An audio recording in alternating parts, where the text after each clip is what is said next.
Listen, this recording is in honor of our fallen comrades, Daniel and Derek. They're not dead; they just aren't here. So I assume they've fallen down. They're For very different metaphorically reasons, yeah. fallen. Yeah. Yeah. So Derek, we don't know what he's doing out in the town, living his life. I hope he's doing well. Dan, we hope even more so is doing well because apparently there was a giant storm up there that none of us knew about because we're all really good friends.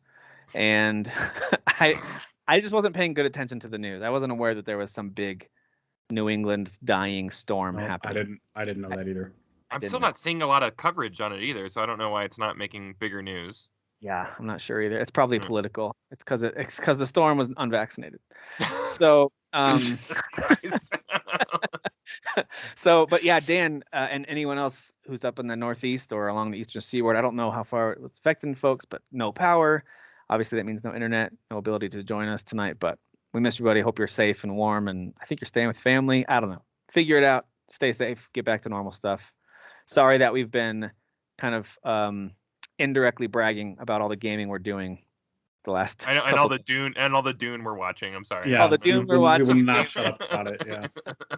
Yeah, sorry about that, pal. But anyway, hope you guys come back soon. We got a couple things to talk about this week. There's been I love when this happens, when there's a surprise game. And I don't mean surprise like we didn't know it was coming out. We've known for a few months about Guardians of the Galaxy, but surprise, and I think it's fair to say all of our enjoyment of it. Not that you guys, I think you guys were more positive on it, like, hey, this is gonna be good, I think.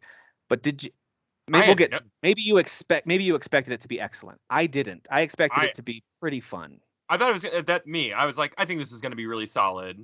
This game is more than solid. Yeah, so we'll get into that. That game, I love when this happens. I love when my expectations are just blown out of the water. It's fantastic. Absolutely. Talk a little Age of Empires 4, some House of Ashes, and it is Halloween weekend, but by the time you're listening, it's probably into November. Maybe a little Metroid Dread, some stuff we're watching. Of course, Dune, the best movie ever made by any person ever. We'll talk about that. All right. Okay. This is according to Sasan. We're just quoting. We're just quoting our buddy Sasan. That's all we're doing. Yeah.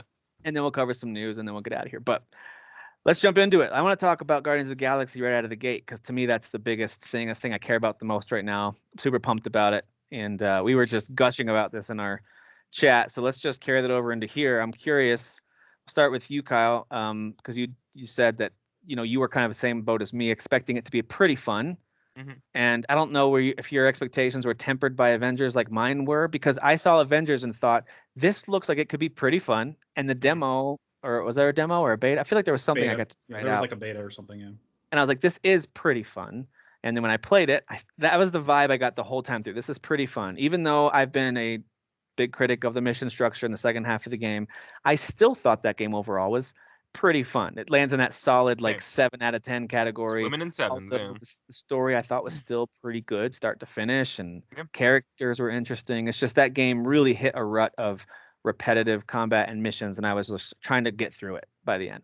So I thought Guardians will be the same way. That's not been my experience. What about you? What do you think about this game so far? Yeah, I mean, I was pretty high on it. I take the same philosophy I do into movies. I look at the crew, like, hey, has this crew done good stuff before? Yeah. All right. Well, this is probably gonna be pretty good. Now that failed with folks Avengers. Who don't know, who is the the Deus Ex team. So and this is a sci-fi game, so it's like, oh, this is like right in their wheelhouse. But again, like that doesn't always work because like the team for Avengers was really good too, which is the Tomb Raider team, if I'm not mistaken. So it's like doesn't always work, but like I think I was pretty high in this game. But yes, I never thought it was gonna be like a 9 out of 10, if you will. Maybe 7.5, maybe an 8. Like we're just like, wow, this is really fun. Every time I play this game, it sneaks up my top 10 a little higher. Like, I gotta put one. I gotta put it one more above. It's almost crazy how much I'm enjoying this game. Mm-hmm. And I was really high on it. And again, I didn't think it would be this amazing. So I'm on chapter 11 or so, and I think the story's great. I think the takes on the characters are really great. I think the graphics are ridiculous. I think it's ridiculous how good this game looks, which again, I don't really know if I gathered that from the trailers. I don't know. Yeah. So The concepts of the worlds are really cool. You know, there's just a lot going on here, and it's high stakes like comic book stuff going on. Like, and it's not just like Definitely. you know, we're just like doing a bank heist job in space. Like, no, it's like I think the world is ending. Maybe the galaxy. I don't know. We have to stop this or whatever. It's huge stakes, and I really like that. And they do a good job of working up to that because it's not at the beginning. It's definitely not huge. No, stakes. it's very goofy at the beginning. Yeah, more for I funsies. think, yeah, and you see this in the demos or whatever, the hands-on time or whatever. But it's the mission where you're like, we have to sell a monster to some like crazy queen lady, you know, and like who are you gonna sell? You know, who's on your team or whatever, who's a monster, and it's like it's goofy, but like things like spiral out of control very quickly. Yeah, they do. And it's all very connected in a really cool way. And I think we were all talking in chat how just like confident it seems in terms of how they're using their characters. The confidence levels of Spider-Man, I would say. I'm not trying to say this is as good as Spider-Man or Miles Morales or anything like that, but I am saying the confidence is there. And it's a different type of game. I think like we haven't really gotten a really cool linear experience since like maybe Uncharted 4 or Lost Legacy, you know, like I don't know how not many not a fun one. At least we've had like Last of Us Part 2, I'd argue kind of linear with open areas, sure, right? But not that we could argue all day about whether or not that game's fun. I certainly had fun playing it, but it feels like, even if there's some similarities, totally different genres. Like this is the Uncharted comparison is way more apt for this one. Yes. Jeff, were you the same way? Were you kind of thinking, as long as it's better than Avengers, we're good? Or were you expecting, with all the previews, like this is actually going to be amazing? Did you already know it was going to be amazing? No, I had no idea it was going to be this amazing. I was just kind of riding the waves of optimism and positivity, kind of like Kyle was a little bit. He was a little more than me, but you know, hearing more and more from hands-on previews of like, no, this game's really fun. I was like, cool, fun. Yeah. Right. That's what I kept latching on to. That word kept on getting used. Yeah. Yeah. I was like, cool, fun. I'm just gonna expect fun and nothing more. And I love being wrong about that because it's fun and story. And my God, the writing of the dialogue is just aces for these characters. They really buried the lead in those trailers, like because there's a lot of unfunny stuff in the trailers, and this game is super funny. Yes. Yeah. It's made me laugh out loud several times, which not many games can do that. Unless they're like a straight up just psycho comedy, like it's like Psychonauts 2, for example, just goofy with a few poignant moments like I talked about before, but like mostly just kind of crazy off the wall. Or if it's truly meant to be like Borderlands, where sure there's some stakes in those games, but I don't know about you, I never felt super invested in the characters. It was more like this is a fun ride and there's lots of jokey jokes, and I know some people don't like that stuff. This to me feels more like there's joking happening, but I care a lot about these characters. Like I really do, and that's a really hard thing to achieve. So I find myself, especially when you're controlling one character for the most part. I mean, you technically are. It's a Star-Lord game. But weirdly, they did a great job of selling the team to you. Absolutely, because you are playing a Star-Lord, but like at no point am I ever like, this is Star-Lord the video game. No, like I definitely feel like I'm part of a team because the game is like Mass Effect 2 or 3, where like the game suddenly became more about like pausing that menu and like choosing moves for people if that's the way you were playing. And this is making sure you talk to them in the ship, right? Yeah, absolutely. Stuff. There's a lot of Mass Effects parallel in this game where it's like, all right, we're done with that mission. Now we're back on the ship. Do you want to go talk to everybody? I do, because I love all these characters. Yeah, I got to make sure I go to every room and talk to everyone and interact with every item. Oh, and also stand still. Oh, someone started talking, like just ambiently in the ship. I gotta. What was that? What there's a lot of ambient conversation. I really respect that they went the extra mile with that stuff because I get annoyed when I cut it off by accident a lot. Yeah, and I like trying to go like, oh, I wanted to hear the rest of what. Oh, I hated that. Yeah. And there was a lot of, every time I do a huddle, I've never had a similar like huddle speech. I think like all the huddles are different and contextual to what you're doing as well. So I'm like, I've had one repeat, and I don't know if that's a glitch or just because I finally kind of hit the loop where now they're just on shuffle. Like maybe hit them all, now they're just on shuffle. I don't know, but and I am also almost at the end of the game, so I'm fine with that. Done a lot of huddles in my time. Yeah, and we'll talk about that in a little bit. I've only done 3. I'm at the beginning of chapter 11. I've done 3. So okay. I'm on easy though, so I'm not really having to use it a whole lot. Use your huddles as much as you can, man. They're fun. They're silly. The thing I also love is closing the fridge every time I walk by it, the fridge door. So I've been doing that, and I hit a point. It's that way at his house too, in the garage. Yeah, or in the basement. Yeah, it is. Yeah, that's true. I hit a point in the story where they actually talk about it when you close it. There's like a group meeting happening in there, and if you close it right after they're done talking, then there's like a little chat about it. and I won't say what they. It's just really funny. Like they include these little moments that they don't have to include. These little arguments, these little side conversations, these moments that they don't have to have in there, but they do, and they're really, really well done. And I understand some folks can get tired of the banter, especially the grumpy grumps that are out there, that nothing's good enough for them and nothing's funny enough. But I find the banter not only to be funny, which it is, but it's so well acted. I'm not like I haven't once paused to be like, hey, I wonder who the voice actor is. I'm just so drawn into these characters. Yeah, I'm not hearing like Troy Baker or Ashley Burke. You know what I mean? Like, I'm not Which hearing... is not them for once. So. Right. Yeah, it's refreshing. It's very refreshing. But whoever this cast is, and I probably will dig into it at some point. It's fine if you do, but I am just enjoying these characters because I mentioned this in our chat too. I was not this connected to all of the Guardians of the Galaxy's characters from the movies as I am now in the game. I was connected to some of them. They did a good job. I think James Gunn did an amazing job in both movies of bringing out some really good things about the characters. But characters like Drax in the game is shining way brighter than he ever did in the movies. And I still think he was fun in the movies. I didn't think he was bad. But in the game, and Kyle, you're almost to that part, and Jeff, I'm not sure how far you are into it, but there's some missions later where Drax really comes to the forefront. I mean, they all kind of get a chance to shine. Earlier on, it's Rocket, and then, they all get a chance to shine in the conversations and in the main storylines.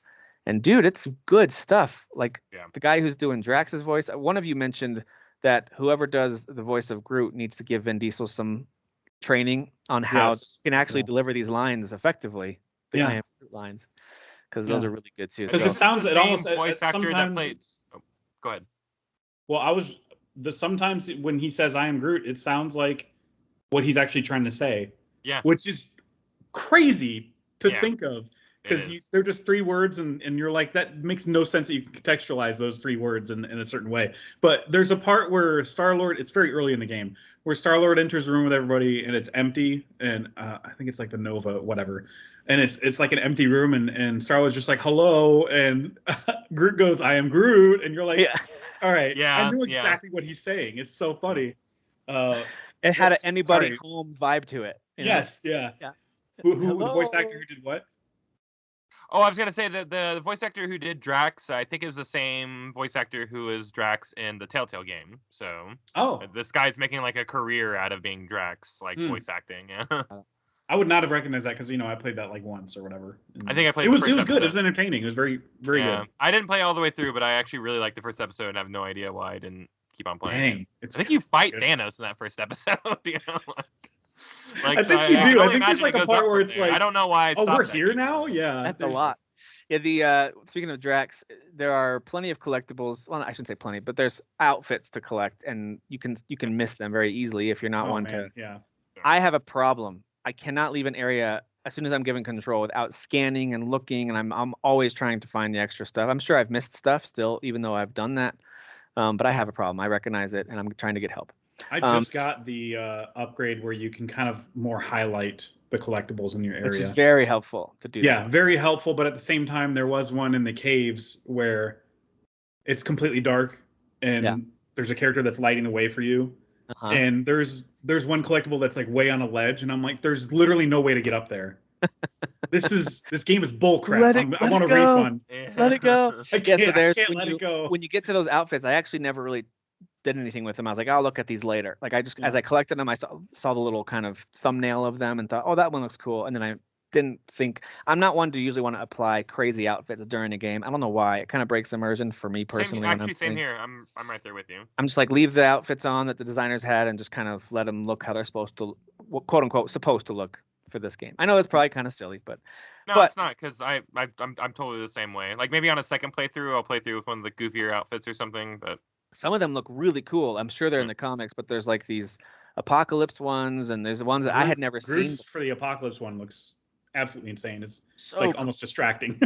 Yeah, very, very cool. I'm changing you back, Groot. You're a little. But I went and I was looking through the ones I collected so far, and the one for Drax, I was happening to read some of the descriptions, like skim some of the descriptions of them, and Drax is kind of the one. I don't know if they all do this for their outfits, but he's the one who clearly is writing it from his perspective about his costumes. Oh. And so, like, I gotta read these now. For the one from the movie, he actually he refers to it as the Earth's film version of us. Like he talks about it as if the Marvel movies are happening on Earth within this game That's universe. funny. I love it. It's just kind of this little meta moment. It kind of hit me. I was like, the way they wrote that is they're acknowledging that Marvel movies exist back on Earth where Peter's from. And I don't know, something about that I just loved. That That is so wild. I got to read those, man. Yeah, I don't know if they're all written that way, but his definitely were. He had another one that talks about going to the fighting pits and stuff like that. Yeah, the brawler outfit. Yeah, that's. I think I have him wearing that right now. Or that Peter made fun of him because one of them, the scars looked cooler than his do, but he's not sure he agrees. It's like things like that. Like there's little comments in there. So I thought that was cool. Again, this game is just spilling over with personality. And I wasn't expecting it. It's probably because the game was announced and released so quickly. And we've talked about this a lot. Even since you guys have joined the show, we've talked a lot about why can't more games do this, where they just keep their heads down, keep working on it, and then announce it when it's almost ready and then release it. And then when they finally do that, I'm very guilty of this. My expectations are low. I'm like, oh, well, they didn't have enough time to really make this that good. This isn't going to be that good. But if you think back to when, was it Mankind Divided was the last Deus Ex game, right? 2015? Well, these guys did the last Tomb Raider as well. So they did Mankind Divided. The Tomb Raider? Was that one Shadow? Someone should look it up. Yeah. But I was not expecting this to be that great, and it is, and it's got so much attention to detail in there. And there's even a scene that we chatted about that Kyle completely missed because it's optional. So they even added in some optional scenes. So when you play it through again, God, that scene is hilarious too. Oh my God! So dang funny. it! Sorry, Kyle. Yeah, you're right. Shadow. I was confusing that with the second one that they did. That Crystal Dynamics did. Well, and it's crazy is like that you've heard. I've heard of someone from Square Enix is working on a Guardians of the Galaxy game for the last 2 or 3 years, but it was such an outlandish, dumb rumor that no one paid it any attention. Yeah, you always just go, okay. So when it actually happened, like when it was announced, I didn't even go, oh my God, this was rumored. Like, because I had put that so far out of my head that this has been a rumor going on for the last few years. Because it is outlandish, like a Guardians of the Galaxy game. Come on, guys. Yeah. And here we are. It's kind of silly. And this is like one of the best superhero games ever. Like, I mean, we're talking about people who like really feel confident about their IPs that they're taking. It's the Arkham series. It's Spider-Man. It's this game. Like that's. And I would say if you've missed Eidos Montreal games in the past, they're still worth revisiting. I still think the last 2 Deus Ex games are some of the most underappreciated games of the past generation or so. They're so good. Mankind Divided was just horribly underrated and underappreciated. It was such a good game. I recall Kyle and I were podcasting that year. We did a top 10 list, and I think it was in your 10 somewhere, and you were like, people just aren't talking about this game enough. It's not fair. Like, and I think it didn't it crush the DLC plans or something too? Like they did one. Yeah. They did one, right? One big DLC. There was going to be more because there was a lot of loose ends at the end of that game, and like they did one and then it didn't sell well. They're like something about being in prison or something like that. They even said that this game is like it's on indefinite hiatus. You know, like this series is on indefinite. It just didn't sell well, and I'm just like, how soul crushing is that? Like, so that's sad, but the fact that meant they could all shift over to work on this game is a good thing because they've delivered. So if you're listening and you're not too familiar with what this game is, it is. To me, it's one of the most cinematic games I've played probably since I played Jedi Fallen Order. There's been other cinematic games, but this one just hits that same vibe to me personally. As I'm playing it, it reminds me a lot of my experience with Jedi Fallen Order, where they take me right into that Star Wars universe back with Jedi Fallen Order, and I feel like I am that character interacting with real characters in that universe. It all just feels right, and I just think they nail that same vibe with this one. But then it also has some of that charm and banter that I think Jedi Fallen Order was pretty serious. It had some banter, some fun moments, but with like the guy the captain of the ship, whatever, the pilot of the ship. Yes, the shorter guy. Yeah, you had some funny, fun moments. Some comic relief here and there, but it didn't need to be. I call him Alien Danny DeVito. That's exactly what he was. He even had like the scruff. Oh yeah, exactly. But then if you combine Jedi Fallen Order, some of the cinematic moments, kind of that same level design too. Sorry, Dan and Derek, who think that level design should be more like other games, but where it's pretty linear and there are optional side paths that are totally missable that I think are worth pursuing because you're going to unlock some stuff. You're going to find some stuff.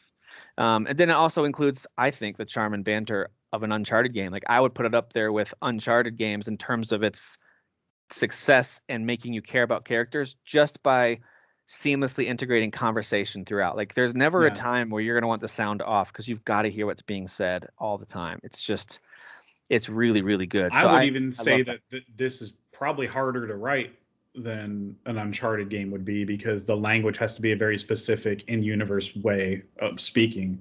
That's even true. When you're an alien or something, and you gotta Peter Quill has a translator for some aliens that you go talk to, especially on Nowhere. Yeah. It's just like, I got to commend them even more for the writing, though, because it just felt like very much in tune with the Guardians that we know, whether you know them from the movies or whether you know them from the comics. It's like a blend of both. It's insane to me how good the writing is. Not to undersell how fun the actual fighting is, because that is a ton of fun. Yeah, the combat reminds me, and tell me if you guys think I'm crazy. I feel like it's a mix. It's somewhere between Kingdom Hearts and Final Fantasy 15. Those are the two that came to mind. Final Fantasy, yeah. Kingdom Hearts is much simpler and more repetitive. So don't get me wrong. If you thought that combat was super repetitive, it kind of is, and it is what it is. But for the most part, you're controlling one character, and you have some hotkeys to trigger specials and combos from other characters that build up over time. So I feel like it's got some Kingdom Hearts similarities and some Final Fantasy 15 similarities, in that you're actually sort of indirectly controlling your teammates, not just for combos, but also for them to deliver their special moves. Yeah. But it's not quite as complex as Final Fantasy 15. Like, that one got a little bit even difficult with the complexity that was added in that game. So I feel like it's somewhere in the range there. Do you guys? I would have never made this connection, but I think that's a perfect. Yeah. I think that's a perfect comparison. I think that's very interesting and perfect connection. I've only played 15 and 7 remake, but that was enough for me to feel the same vibes. Which is, I mean, it's a Square game. I know they published it, they didn't develop it, but still. So it's like kind of like, oh, that makes sense. Oh yeah, I didn't connect that. Well, the big shift from all three of those examples, whether it's 7 remake or the other two I mentioned, they're of course all Square games, which is interesting. But this is also a Square game. That is interesting, yeah. So they must really like this combat style. But also this, you're only controlling one character. You cannot switch to anybody else like you can in remake. But also you're just ranged. All those other games, you are melee. You're kind of leading the way with your melee attacks, and you could do some ranged things with some magic and whatnot. But you're always melee. And in this one, you do have melee attacks, and they are super useful. Actually, the melee feels really good in this. Sometimes I prefer beating the heck out of people. But there's also times when it's great to use your hover ability, which is the first ability for Peter that you unlock. Yeah. You can hover with your jet boots for a set amount of time and kind of just kite around. I just kind of do a big circle and just start unloading all the attacks or like giving directions to other characters. That feels really good. Like even later in the game when you've got big swarms of super tough enemies, that actually kind of helps me see where everything is. And I'm going to take out their healer or support type enemy first, and so that I kind of like it. Adds a little bit of strategy to it, but also it's fun to just quickly hold the left shoulder button or L1. I'm playing on PS5, L1, and just start unleashing their attacks just one after the other. It's just really satisfying. Yeah, grab them with Groot, grenade them with Rocket, stab them with Drax, and then finish it off with Gamora. It's like I don't know. It just feels so good watching everybody just jump in and it does and just maim somebody really good. I like that they have some systems like the stagger bar. They have some systems in there that you can try to strategize, but also if you kind of would just. And they have an elemental right next to their health bar too, where you'd be like, hey, they're weakened by this. You can do a combat scan later, so you can like get more information about their weaknesses and stuff like that. It's it's more in depth than I thought it would be, to be honest. So. Yeah, Peter has these elemental attacks that he can adjust his guns to use those elements. I just got the last one. That's the spot I am in the game. Oh, okay. I just got the third because I'm right past the cave. Which there's a big reveal, like kind of. Oh man, yes. That cave reveal is great. That's all I'm gonna say. That cave reveal is like, oh man, yeah, that's. I'm not gonna spoil it, but I saw a thing and I go, I know what's going on. Yeah. As soon as I saw something, I wanted to message you guys so bad about that. Especially Kyle, knowing how much you know about the comic stuff. Jeff, I don't know if you were a comic book reader. Jeff, I don't want to assume that you weren't. I don't know if you talked about. I know about a lot of the characters that I just saw in chapter 10. So, and may I just say, my comic book knowledge is literally just Wikipedia. Like, I don't read a lot fair of enough. comics. Okay, I just, whenever I hear about a new thing coming out, I go, oh, I'm in a rabbit hole on this. But there's a couple of reveals. That one and.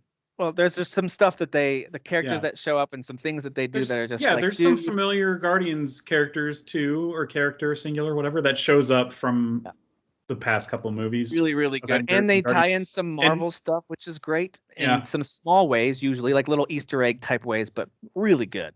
I don't think there's a wasted made up word in this entire game. I think everything is something from No, Marvel. I was gonna say I love reading there's like a codex or something you can read at one of the Nova Corps places, and every name that you read, you end up encountering like almost all those people files, right? Unless they're dead. Yeah, exactly. Files, yeah.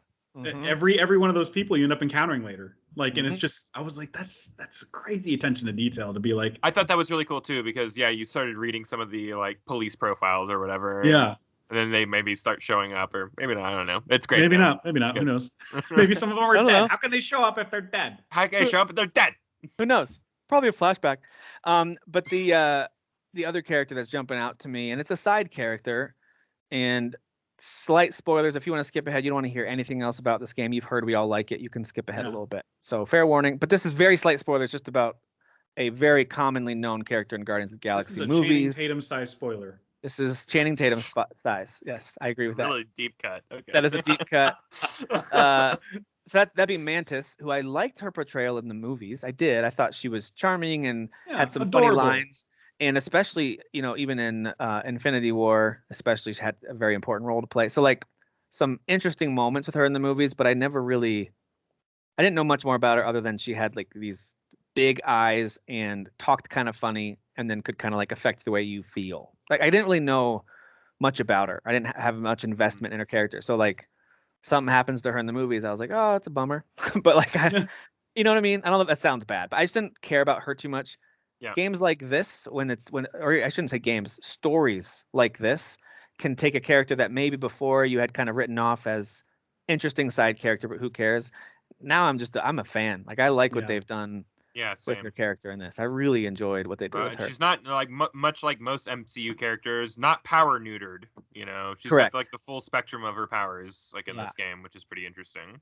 Yeah, and very funny too. Yeah. The actress, the writing, like Jeff was saying, the writing for her character was perfect. She gets a major moment in a thing that we all just went through. That was very cool. Yeah, I can bet. I can bet money the writers were like, "Oh, I love writing this character. Please let me write this character," because she says the dumbest nicknames that are so freaking funny. The nicknames are great. Star Guy. Getting like names that one. wrong a lot. She called him Stir Fry once, so you pick up on that. Star Fry. Stir Fry. And then getting names Furry, wrong sometimes. What does she call? Little Fuzzy. Little Fuzzy. Little Fuzzy. Yeah. Oh my god. So it's just really good. So but yeah, I do think the combat was good. I love the huddle feature. So what happens there is that's like most of these kind of games, you'll have an ability to kind of, okay, let's superpower everyone. Let's heal anyone who's down. Let's recharge all of our special abilities. So the huddle, he actually holds his little Walkman up in the air and calls everyone in. They all actually huddle up, and they're playing this kind of like hype music in the background. Mm-hmm. It kind of sounds, is that the opening of The Greatest Show? Is that the same song from opening of Greatest Show? That's what it sounds like. Okay, so I you would know about that. Say that for Jeff because he loves it. So anyway. And then basically they say some stuff, and then the big words that you need to focus on highlight in the background, and then you have two choices to respond. One choice only powers you up because you didn't quite hear what they were saying and respond appropriately. That's happened to me once, and it was really funny. It happened to me once too. And you know what's funny? I get it wrong every time. I've gotten it right once or twice. So like, talk about a guy who can't read the room at all. That's me. So hilarious. That is amazing. Like Gamora one time said, "Well, thank God you're not a life coach." No, the amount of like how pissed off everybody is that I've heard in this game, and there are a lot of them because I fail this every time. Yeah. And one of them will say something different. It's like, this is why we don't come to you, Quill. I think like one time, like Rocket said. Like, it's just like there are some like real big downers in this one. Because there was at least one huddle that I can think of where I messed it up, and it was because the words that were floating weren't in the options. Right. Yeah. So I struggled to find the opposite of the words, and I was like, I guess it's the right one, and it was not the right one. Yeah. Yeah, there's a few like that there's no real strong clues. You just kind of have to guess. But I'm fine with it because you're still, Peter's still powered up for that moment, and it's fine. I'm still shielded like crazy for it, and it'll double damage or whatever. Yeah, but it's also done in such a charming way. It's hard to get mad at it when that kind of stuff happens. I'm fighting people to New Kids on the Block, which is like I love. That's such a dream for me, for 3-year-old Jeff. for Or it's 4-year-old just like Jeff. I'm blowing up a giant like Cthulhu space monster or whatever, while I don't know, like everybody Wang Chung tonight plays. Like it's literally my favorite thing ever in this game. Like you're just like I'm doing this cool action moment in some cool 80s song that everybody. There's not one song on this list that I don't know. You know what I mean? Like, and I imagine that's the case for a lot of people if you're over the age of 30. But so what do you think about that flashback setting where you truly have control of an actual cassette tape and can listen through and read the lyrics for that whole album? Did you fast forward and listen to any of that? Like I listened to like 3 songs just to see. I listened to it quite a bit of songs, yeah, and I loved being able. When I realized you could flip it over and read the lyrics along the side, I was just like, this is literally what I used to do as a kid. That's what I. Yep. Yeah. So you've got the cassette tape fold out, and you can look at the words. You can zoom in and look at the lyrics, and then you can actually. And of course, you can't hit next. It's not a CD player, guys. Oh, you have to fast forward. You have to hit fast forward and just kind of guess and hit play, and then it might be in the middle of the next song. Who knows? That's the beauty of it. Oh, but I like that, and of course, he's as the flashback kiddo. He's rocking the mullet, and oh man, what an ugly kid. Yeah, super ugly kid. Sorry, whatever happened to his eye, he deserved it. That's what I gotta say. Yeah. Can I say that was consistent though? I thought his hair as a kid was bad, and I think his hair as an adult's also bad. I don't like his hair. Less offensive, but his hair gets the due. Yeah, someone gets it gets its due right, like made fun of in this game, I would say. So. As it should. But again, it's not. It's one of those things where it's kind of adds yet again another layer of he likes his hair like this. Like I don't know. It's a little bit out there. It's basically like a grown-up mullet. Yeah. But the final attacks for each character are super satisfying, and I also like that. Because you can upgrade. There's some slight upgrades. I'm talking super light RPG elements, if you want to call them that. You're really just unlocking perks at a table where Rocket can help you upgrade some things and give you some new moves or increase your shields. Or you can unlock things with ability points that I think are pretty easy to come by, and they start racking up pretty quickly. But then there's a final move for everybody that's story related. So you have to get to certain story moments with each character to get their final attack. And those are super satisfying. They also come after pretty emotional moments for each of them. Happened for Peter. I'm missing one still, but each one that's unlocked has been after, I think, a pretty special / cool, poignant moment where it's like, whoa, they just went through something, and then it'll just come up and say they have their final attack is ready, and then you just destroy everything. So. Yeah.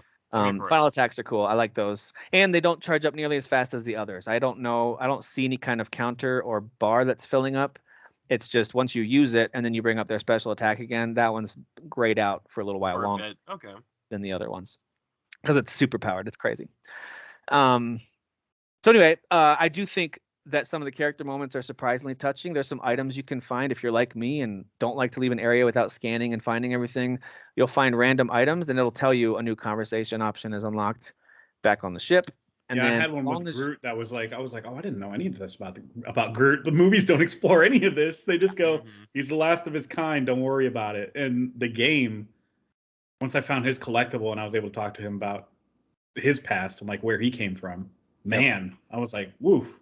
Yeah, and it's the same with all of them. They all have these moments because there are times in this game where the character more than anybody else that I find is easiest to dislike is Rocket, and that's his personality. He's dislikable. Like that's one of his character traits is to be antagonistic and dislikable, and yet they wrote him in a way that even though he's kind of a roller coaster with you throughout the game, like I love that little dude. Like he's frustrating and he gets really mad and he's super selfish, but at the same time, like you kind of see they do a good job of writing an arc for his character that grows, and it's really absolutely really good, really well done. The stuff that he mentions with Lila is in the Telltale game, by the way. I do remember that at least in the Telltale game. Okay. I don't remember if it got 2 seasons or just 1, but it was good. What I did play just one, but yeah, that's one. Probably delisted. Would like to go back. Yeah, I know you can't probably even download it anymore. Yeah. Last thing I'll say real quick about the story, and then if you guys have any other thoughts before we move on from it, I do think, Kyle, you mentioned that the stakes are super high, like they usually are in all these movies and shows and games. They have to have high stakes. But I think the stakes are high in a super unique way. It's not the same way that they normally are. Kind of like in the same way that the stakes with Thanos and the Infinity War and Endgame movies were just a little more unique. The way that they set it up. Here's what they're trying to do. Here's their reasoning behind it. And I feel like similarly here, the reasoning behind what the evil in this game, that's all I'll call it, the evil in this game, the reason it's trying to do what it's trying to do is unique, and then the pathway to get there is also like, whoa, this is really creative. I will tell people it's not really a spoiler, but it's just a heads up. You don't really understand the full scope of what's happening until like chapter 8 or 9. Totally. Yeah. Like that's when you're like, oh, this is the threat. Okay, got it. Whew, we're in trouble. Yeah. And it's cool the way that it kind of, it's like a mystery until then. You're like, there's an air of something being wrong, and you don't know what it is yet. Yeah, and I love the way that it unfolded. Yeah. Yeah, something's definitely off. I also do like that the environments that you go to are very different. You kind of go from modern spaceship to jungle type places. One place is so red. The opening spot is very red and kind of pink, that weird gum looking material that's everywhere. And then I'm on, well, I won't say where it is, but every environment is just very different. And I like that. And it's also not a game that is super short, which is fantastic. I expected this to be, I heard linear. I heard it's not super long, but right now I'm loving it. I don't want it to end, but I'm almost at the end, and I think I've sunk a good 12, 13 hours into it, and I think I probably have another 2-3 hours left. So that's a solid, in my opinion, solid linear game. You know, I love games that long, to be honest. Man, if they made Avengers like this and made the story that long to begin with, even just a 15-hour Avengers game. Yeah, I would have been like, man, can you believe that story instead of all the freaking stupid side mission bullcrap? You have to grind doing AIM missions before you continue your story. Oh, God. What? Go to the harm room. No, I don't want to do any of that. I don't want to do that. I've been playing the game. I don't need to train. Why are you doing the game is training? This late game? This is dumb. Practice. So yeah, I am with you. I do think they've totally delivered on this thing. I'm excited to see how it wraps up. I would be shocked if something happened that all of a sudden made me change my opinion on this thing. This game is totally in the conversation for Game of the Year here in a couple months. I'm very excited. So wild to think about that. Yeah, I know. Same. It's so wild. I did not, even with the first reveal, and I was like defending the game as, this is going to be fun, guys. Calm down. Yeah, same. I did not expect this is going to be Game of the Year material. Never in a million years. Ever. Not in a million years. I had written it off as like, this might be honorable mention and could be a fun play over Thanksgiving when I finally get around to it. But finally gave in, and I'm so glad that I did. Dude, this is totally worth $60 if you're wondering. This is 100% worth it. And get it on, if you got a PS5 or Series X, get it there. Because it looks really good. The environments, the lighting. It really does. It looks fantastic. So, all right, let's move on. Put it on quality mode if your TV can handle it, because performance mode, I was like, oh, that's not good at all. Let's move that back over. It looks really nice. Yeah. All right. So, and I'm sure we'll talk more about this game too, especially as we wrap it up. This might be the kind of game that deserves a spoiler conversation. So maybe we'll dedicate the closing of next week or the week after, if we've all finished it. Whoever's finished it can just. I kind of want to dive into the whole story because there's a lot. Yeah, I would love to. There's a lot. There's a lot of moving parts. Even like, oh, man, the movies don't even hold a candle to how much crap is going on in this game. Yep. Like, there's so much stuff going on and new characters and stuff. Yep. Just make sure you close that fridge, guys. All right. So, Age of Empires 4 also came out this week. Didn't get nearly as much time with this as I would have if it weren't for the Guardians of the Galaxy. But I did get to play it a little bit. Not sure how many hours, not a ton. I'm on the third mission, still considered tutorial mission. The Norman campaign is considered tutorial. So, but listen, this is, if you like Age of Empires games, that's what this is. It's a better, prettier, more streamlined version of those games. They do a really good job of making everything very easy. You can quickly build stuff, quickly assign what you want villagers to do, and I want to upgrade these units, and I want to build my landmark to upgrade to the next age. It's all there. Yeah. It's just streamlined, and it's super fun. Like it's what I want an RTS to be. A lot of times RTSs get super overwhelming and complex really fast, and you've got tons of resources to balance. This might get there. But from what I've read, it doesn't. It keeps it pretty simple and allows you just to enjoy the mechanics they have. And there's some of the cool things that they do about it with it that I wanted to talk about real quick. After you complete missions, I've completed 3 now. They have a couple of kind of behind the scenes or bonus, I shouldn't say behind the scenes, bonus content pieces they want to show you. So I clicked on it out of curiosity, and I thought it was just like the mission intro and you could rewatch it, but it's not. It's actually like these mini, I don't want to oversell it, but they're documentary style or like little like 5-minute videos of actual footage there in England or wherever you are, or they'll show people that apparently there was some kind of experiment to try to build a castle, a for real castle, out of only the materials and stuff they would have had back then. So they show actual videos of this stuff. So it's not, you're not watching a video game version of it. It's like, hey, if you're interested in history, go watch this. Oh, you're interested in the history of the crossbow. We put together a little video for you for that for some reason. So it's one of those games where you play it and then you can watch and or read these little extra things. That's not for everybody. I understand that, but love that. I think that's super cool. I think it was a really smart choice to let people know, like, we did our due diligence, we know our stuff, and hey, we want to teach you a little bit too. I think it's awesome. Yeah. The opposite of Rustler. Rustler's Isn't that like, that's the you GTA? know all that history? Yeah, we're not gonna do any of that. That's the GTA one. Yeah, the GTA game. GTA on a horse, yeah. This tutorial does a good job of explaining things. It doesn't overwhelm you. So I think and they do have a lot of difficulty settings. So if you're like, dude, I rock at these games, I don't need any help, you can jump right into the tough stuff, set the difficulty high, go for it. But they also have, I think, some pretty welcoming difficulty levels, and doesn't really seem to punish you for it. It's like, hey, do you want to just play relaxed mode, or do you want to play easy where the enemy might attack you one army at a time, or do you want to play more complex where now they can attack at multiple points and they'll keep testing your defenses? Like, you get to kind of set, how difficult you want it to be, and you can customize all kinds of different, how aggressive they are, or all that kind of stuff, which is cool.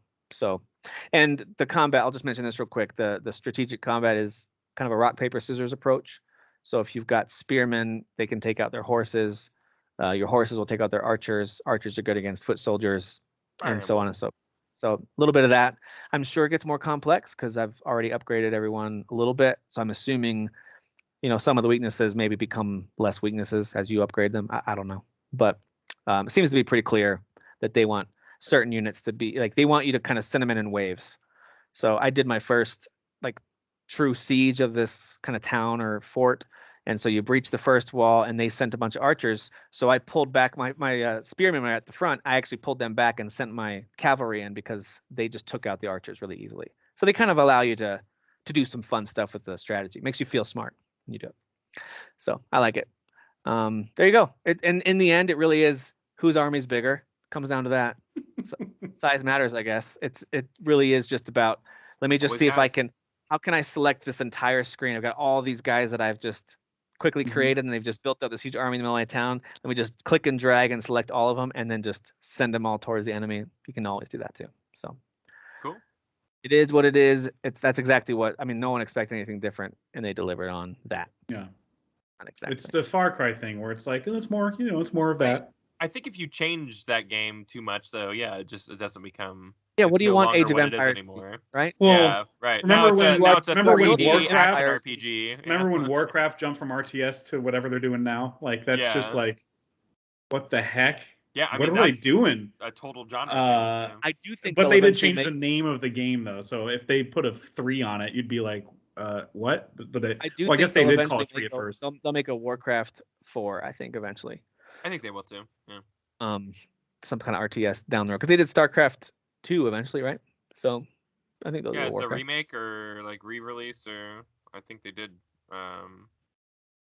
one recently for Warcraft. They eventually did that, right? Yeah. So anyway, there's that. But I do want to hear about House of Ashes. I mean, for us at least, as we're recording this, Halloween is coming up just in a couple days, so perfect time to play a game like this, I would assume. Yep. So tell me about House of Ashes. So this is a Dark Pictures Anthology game, and the first 2 games, I guess Supermassive is saying Until Dawn is the start of that anthology, but whatever. That game's in a totally different league. But the first 2 games, Man of Medan, was good. It was good. Like, I enjoyed it, but the controls were a little frustrating. Little Hope felt very unsure of itself, and the ending is just like a middle finger, basically. It's like, all that stuff you did? Yeah, it doesn't matter. It doesn't matter. Who cares? None of that really matters. Yeah. But this one, I think there's value, or at least it adds value to my me playing the game when the writers commit to the concept and the story, much like they do in the Guardians game. Like they're not like it felt like they were kind of second guessing themselves in Little Hope. Or there's some moments in Man of Medan where characters appear and then disappear for no reason, and there's no explanation for that later on or anything, and you're like, what the hell? What did they just? The writers basically just said, well, the characters are basically like pitch meeting. Well, the characters are not there anymore because with the movie doesn't need them to be or whatever. Like kind of like you would say in pitch meeting. Yeah. It felt like that, but like with House of Ashes, there's something, I don't know. There's something about the concept of it that they just really committed hard to, because each game has its own like gimmick, horror gimmick. This one definitely has a gimmick, and I'm afraid to reveal it. Kind of like Midnight Mass, where if you tell people what the horror concept is, you're kind of like kind of ruin the experience a little bit. Yeah. Maybe they're in the trailer. I don't know. I don't think they are, but there's definitely monsters in this. I'll just say that. And they figure out, like maybe in the third act, they name them. You know, they say, "Oh, here's what they are." But yeah, so this game, it takes place in 2003 or whatever. It's like right when we're invading Iraq. We, the U.S., are invading Iraq and still on the hunt for weapons of mass destructions that totally existed. We found them, didn't we? We found them, guys. Oh, so this is Green Zone, the movie. Green Zone. Yeah, Matt Damon comes out. Yeah. Got it. And he's like, cool. It always matters. It always matters. Why we go to war? That's the one scene I remember from that movie, and I was like, damn, that's a good scene. So you start with there's one guy who's like a Marine, and he's like a hoorah Marine, where he like kind of talks like this, like a good old boy. And you're like, oh, this guy's gonna be a trip. He goes on a journey in this game. He is definitely the best written character of it.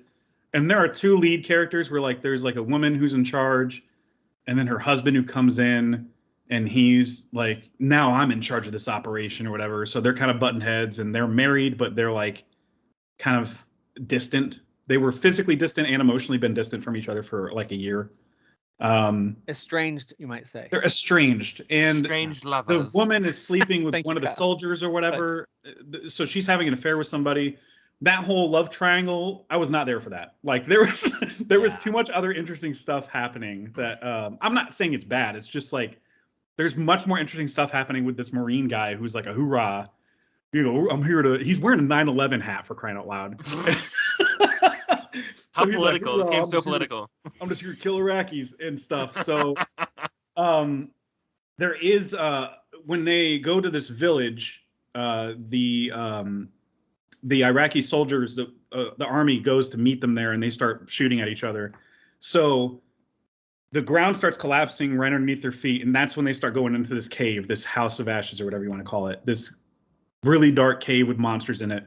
And some of the Iraqi soldiers got stuck in there too. So there's still like this, like they're fighting monsters and they're fighting the Iraqi soldiers. Oh, so those are the weapons of mass destruction. Yeah, pretty much. Yeah, those monsters are all along. Got it. I knew it. Exactly.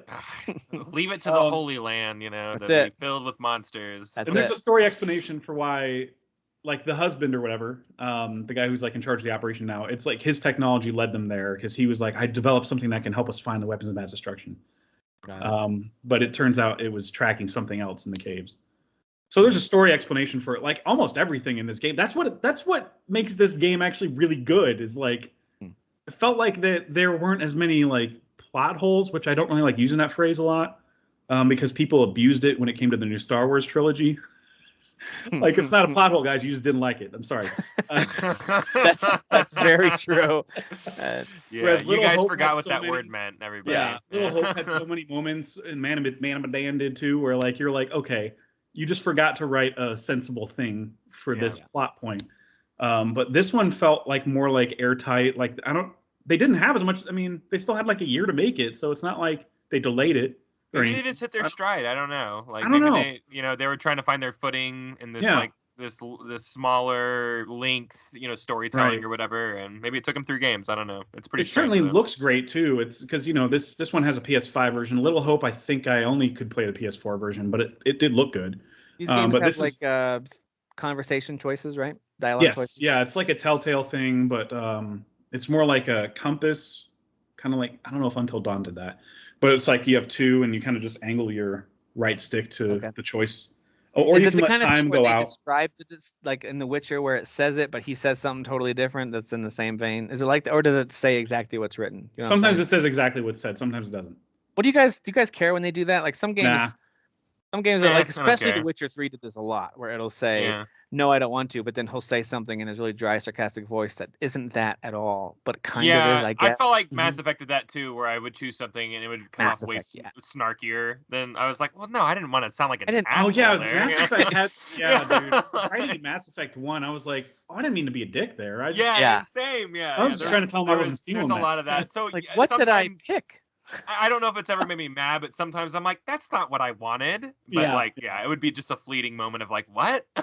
Yeah, Telltale did that a lot, but it wasn't like they did that deliberately. They were just trying to spice up the dialogue and not make it so predictable. I get that. Speaking of which, I know this is a rabbit trail, but like games like Horizon decided to go ahead and give you an icon. So if you wanted to respond like witty or anger or being a loving person, like they kind of give you an icon to let you know. I like that. Response I like that better, to be honest. That's not bad. I like to choose a personality type. Andromeda has some of that too. Does that too? And Andromeda is that. Everything is feelings in that game. Yeah, but I mean, they do tell you what you're gonna say, but it's a but it's always in the same quadrant. Like this way is always intelligent, this way is always emotional, this way is always fun, this way is always rogue. And even Renegade and Paragon, it kind of helps you out with Mass Effect.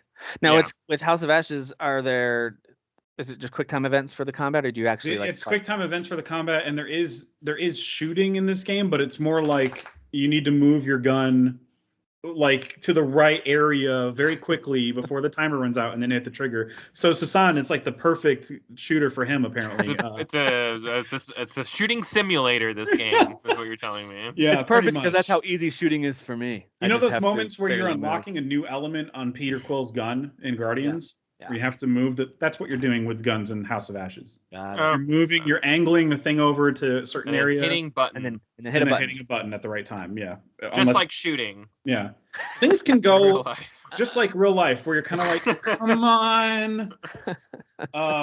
Perfect. Things can go awry very quickly in this game, much like in Until Dawn, where you're like that 30 in like a span of 30 seconds. I lost like 3 characters. Only one of them was like playable, but like I lost 3 characters completely, and I was like, well, roll credits. I guess I'm done with this game. I'm gonna get a horrible ending. I only ended up having 2 people survive, but it ended up kind of feeling like the right 2 people because they were the 2 people that had this arc since the beginning of the game that just came. I allowed it to go full circle. You can have the option of being a dick to each other the whole game, but I allowed it to go full circle and have them evolve, and it just ended up being like this really cool story. But yeah, you can, and it can be something little, like apparently there's a med kit early in the game that you can stumble upon. And because I never found it, like 2 of my characters got wounded, and it really hinders their performance, let's say, later on in the game when it really matters. And there's one character that something happens to, and you have the option of, taking care of it, let's say. You have the option of taking care of it. And it's been taken care of. I took care of it. Took care of it. Don't worry about it. Hey, don't forget about it. Things didn't go the way I really hoped it would, and that resulted in another character dying later on. So it was like, yeah, oopsie. Oh my god. So let me ask you this about House of Ashes. Yeah. Do we need to play the other games, Man and Medan? By the way, we say that because it's just the most fun way to say it. It is. It is the most dumb way to say it. To be honest. I believe Dan Phillips, a good friend of ours he's been on the show a few times. I believe he was on the show when I started saying Man and Medan. Pretty sure. Man and Medan. Man and Medan. So, but you have to play. No, these are anthologies. The only thing that you would, if you want to get familiar with how these games play compared to Until Dawn, this one already plays more Until Dawn-y than the other one. The other ones do, though. So but I could pick this up and play it start to finish. It's got a complete story. Yeah, it's its own story, and they show a teaser at the end of the next game, and that's boom, not that's Peter Stormare. Doesn't ever recollect. Not Peter Stormare. Yeah. Okay. It's like Pip Torrens or something like that. I think that's the actor's name. I don't like that. You say Rip Torn? I don't think he's Rip Torn. I'm drink my own urine because I like the taste. What? That's from Dodgeball, right? Yeah, Dodgeball. What does he say? Something about a lollipop or whatever. You look like a I don't know. Say something about a lollipop in that movie, and I used to quote it all the time. If you can dodge a wrench, you can dodge a ball. That's the So there's a part in this game where like somebody's clearly off in this game, and you have the option of just like they give you 7 options to abandon them, and I kept them with me like an idiot. And of course, things went wrong at a certain point. So it's like, classic So some things like, are you sure? Yeah, the game asks you 7 times. This. I'll give you one more chance here. Yeah, are you sure you want to take them? Surely by now you get. The game is like, oh my gosh, what else do we have to say to this? And then you finally hit that last time, and it's like, okay, Yes. now this is happening. I'm just so basically every death is on you. QuickTime events. This game has definitely been the most responsive of the 3 in terms of gameplay. Man of Medan. When I was doing the QuickTime heartbeat stuff, I would lose like right away because it was just not responsive to the what do you call it when it's like there's a delay between the controller and the lag? I don't know. It's the latency. Latency, yeah. So the latency was just really horrible for that game, at least for me. But with House of Ashes, it felt like everything was like tip-top shape. That's what they wanted it to be. Cool. Okay. Yeah. Well, that's good. So House of Ashes, I think it's on every platform, right? I mean, like both major consoles and PC, I think. Everything. I thought they were Sony games, but are they? I don't know. Okay. Oh. I thought it was like Sony and PC. No, because I have them on Game Pass. The Dark Pictures Anthology. Sony doesn't back them anymore. Which is later though. This one says, according to Wikipedia, it says it's on the Xbox, PlayStation. Yeah, you're right. PC. Yeah, that's because I think that's why like the engine's worse because like Sony's not backing them anymore. They're like they're being produced by somebody else. So well, this looks. I mean, there's definitely, don't get me wrong. There's still some weird things that happen with their eyes or their animation, like the animation of their faces and stuff. But like this is definitely the best this version of the game has looked. Cool. So awesome. That's great. Yeah, I gotta commend them for they did a damn good job with this game. Well, either one of you playing any more Metroid Dread? You did. I did. I saw it on the list. That might have been Dan who was going to join us but can't. So I see it on our list here. Yeah. Just wanted to brag. you beat the 2 big releases that week, right? Far Cry 6 and I have completed both of those. Yeah. Metroid Med. Yep. And I actually was diving back into Mass Effect 3, still playing it, but Guardians has completely distracted me. I get that. So new is always better. It's the Barney Stinson rule. Yeah. Plus, it's got such a compelling story. I want to see it through. And, I get that. Yeah. Mass Effect 3, I'm at the point where I'm kind of collecting resources and doing side stuff. I wasn't at like a key story moving forward moment. You know what I'm saying? Stretch that game out, man. So that's what I'm doing. As you can. Just like Taffy, man. Just keep on stretching it out, dude. And then when the game can be as long as you want it to be, but you can rush to the end too. Yeah. Yeah, because when you do hit those main story missions, you're like, oh man, I got to go to the next one like now, like because some of those are just that story notch. At some point like it becomes like just a downhill where you're like, I just got to know what happens now. The momentum is just too much. Yeah. And I will say this for Metroid Dread, I see some folks in our group that are liking it. They like the challenge. They're overcoming it, whatever. Others who are, let's say, in a rage, whining about it a little bit. Yeah, I'm having a hard time with it, but I'm not trying to whine about it. I like appreciate how hard it is, and I'm like, boy, but it's just like there's some kind of communication error for me, that I'm gonna get at some point. And I need to remind folks, especially folks who don't like the Emmy areas, they don't like the way that's designed, they don't like running from the Emmys. The game is called Metroid Dread. Like the idea is that you are running for your life for a good chunk of the game, and they don't even make you run for that long. Like you have about maybe a 60-second sprint from one side to the other to then advance a little bit, and then you got to come back and probably go through a different area that they're chasing you again. But it legitimately has the word dread in it. I think that's probably why. But anyway, my son is almost to the end of the hard playthrough. He's on playthrough number 2 on hard. And listen, he's not like some pro gamer. Like he likes to play your pretty basic kid games, your Fortnites, your Minecrafts. But he he's not a mega gamer. He's much more into playing sports and being outside and stuff. But this game hooked him. He's crushing it. And for all you adult men out there who are whining, like, I wish they didn't make it like this, be quiet. My son, I'm here for that. Crushing it. Yeah. All right. So we'll move on for that. Maybe when Dan's back, when he has power back someday. he'll tell us what he thinks about this one a little bit. Let's talk about some stuff that we're watching. Of course, we'll talk about Dune in a second, but I am curious about. I don't know what these first two are. The Harder They First Fall. two movies. I don't have a whole lot to say about Army of Thieves. This just got on Netflix. This is a prequel to Army of the Dead, the Zack Snyder movie, that I had fun with. I had more fun with it than Kyle did, that's for sure. Oh boy! But it's not great. It's not great. I mean, I thought it's not a quick prequel. That's a quick prequel. It had a prequel. They were already. They're turning this into a whole universe. There's an anime coming out. There's a Yeah. sequel to Army of the Dead coming out. Yeah, it's a whole universe. It's gonna be a Snyder virus. That's all right, man. Just keep him away from DC stuff. We'll be fine. Yeah, hey, as long as he's distracted by this dumb crap, sure. Please do not let him do any more DC movies. Thank you. Here come all the rage comments. Yeah. Like, fight me all day about DC. Your movies suck. You know, y'all are getting better, but like you're not there yet. There are some serious gems in there that don't belong in the class of movies that they are a part of. Like some of those movies are just like. Anyway, Army of Thieves is a prequel that follows the Dieter, the safecracker guy. And follows he's the director, right? He directed this too, yeah. So this was already in the works and being shot when Army of the Dead was, working through its marketing. He's in it. Natalie Emmanuel, who plays Khaleesi's translator or whatever. Oh, I like her. BFF or whatever. She's very attractive, and she is her character is just so ridiculous in F9. So freaking stupid. What they ended up doing with her character. She's not dumb in it. It's just what they did with her character is like. I've never driven before. Are you kidding me? You've been in like 4 of these movies.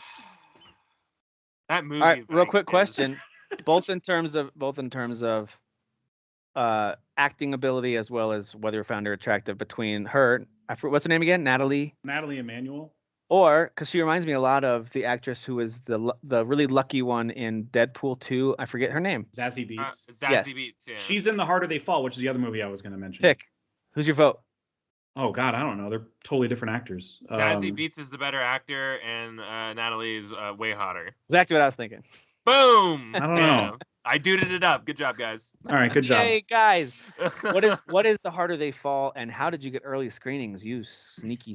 Well, so I was just gonna say Army of Thieves is fine. If you've seen any heist movie, you've seen this one. Okay. Anyway, moving on from that one, which closes with a scene directly from Army of the Dead, and you're like, why did they copy paste this? They couldn't come up with something more, whatever. Anyway. They had a runtime quota they had to hit. They literally copy and pasted the scene where Batista comes in and says, "Hey, you want to crack us?" Or however he talks. He whispers that whole movie. He whispers the whole movie, and it makes no sense to me. Sly Stallone is in that movie too. You wanna you wanna go fight zombies and crack a safe? You wanna go to crack a safe?